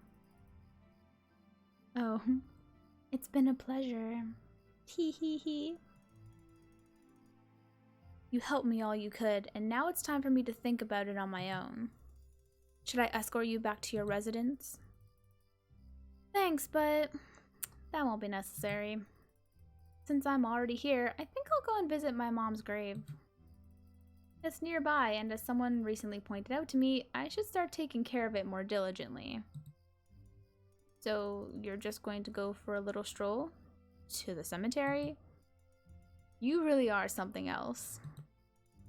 I guess it isn't the first time you snuck out at night, though. Besides, what harm can the dead inflict upon you, right?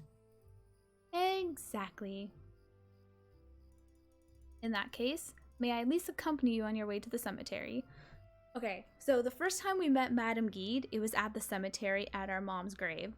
What if she's still there and we can somehow, like, convince her to come with us? What if my dream of the three of us having a happily ever after can come true? I'm just saying. Of course. Why not?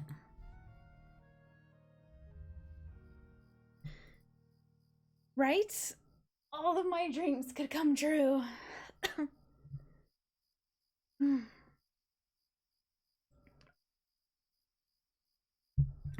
Alright. Hi, Mom. It's me.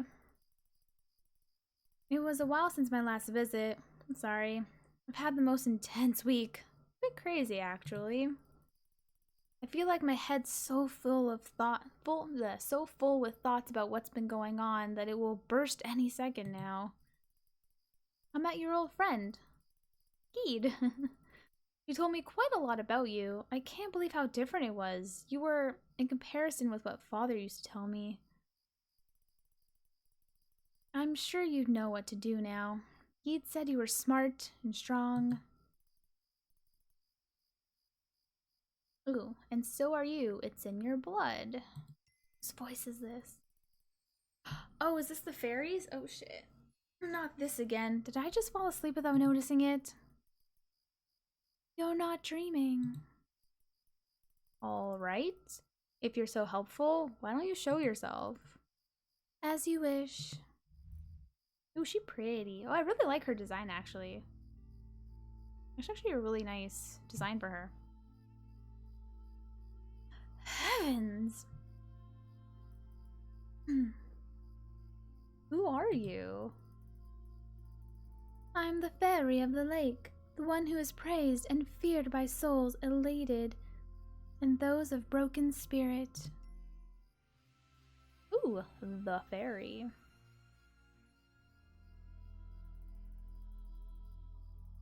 You've been keeping vigil by our lake through the seasons.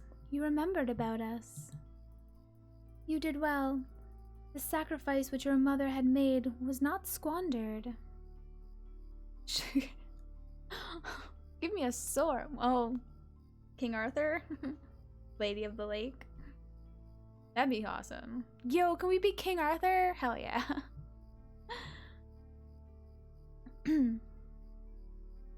What do you mean the sacrifice which your mother made? We are willing to uphold the concord. You are free to ask for our aid. Forgive me, but I know nothing about any sacrifices or concords. Yes, you have lost the knowledge which your mother had. She was always so close to us, so mindful of our presence, our ways. She knew how to dance with us, and how to sing for us. She knew about the way a concord is made. She also knew about the weight of the price, that it is never equal to the weight of aid. It grows with time, it blooms and is reaped. She made her sacrifice to bind us and make us watch over you. We are here, we offer aid. What the F are you talking about? That my mother somehow sacrificed herself for me? I really doubt that. You can play with your doubts as much as you please, as long as your belief in us remains unspoiled.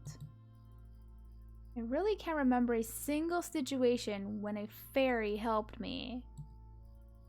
I never noticed anyone watching me. So much certainty, and yet you speak of memories. You are very young indeed. You believe in certainty when there is only faith. Your mother's faith made this meeting a reality. Her foresight made this an opportunity. She knew you would need us eventually. She's dangerous? It is in your blood. Soon you will be facing a grave choice. We are here. We are offering aid. Oh shit. Why? I don't even know what this decision is. What is happening?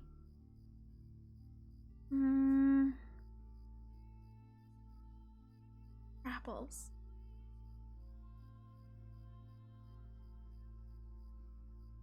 Okay.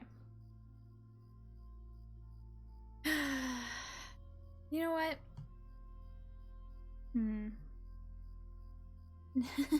She sounds old school. Alright, you know what? We're gonna accept her help. Let's do it. I guess I could use any help I can get. It's not often that I meet someone willing to help me in the first place. Aid carries weight. Heavy may be the price. It tends to flourish with time. Like fate, it is a living thing.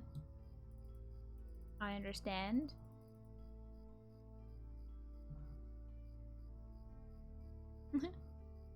I think that sometimes we have to deal with the unknown and take the risk.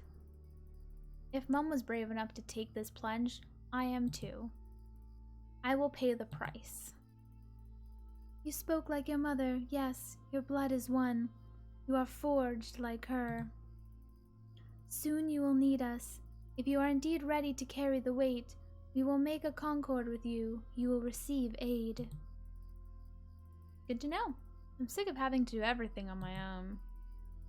Even if it is better or safer, I still miss just being able to lean on someone or something else.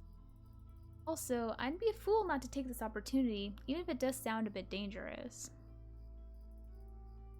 Your path is unfolding. Soon you will have to act and make a choice. You will be guided by your blood and nature. When it will come to pass, we will be waiting for you. Can't believe this shit. Any of it. And yet your blood speaks otherwise. You are your mother's daughter. Your fate has brought you to the lake. And the lake is watching you. You keep repeating things like that. But why me? What makes me so special? Special? What can be special for fate? No, you are simply a thread, and like all threads, you deem your own pattern special, simply because it is yours. Okay. I guess that makes sense. Now go home and rest. The time of change is upon you, and you will need strength to carry its weight. We will be ready.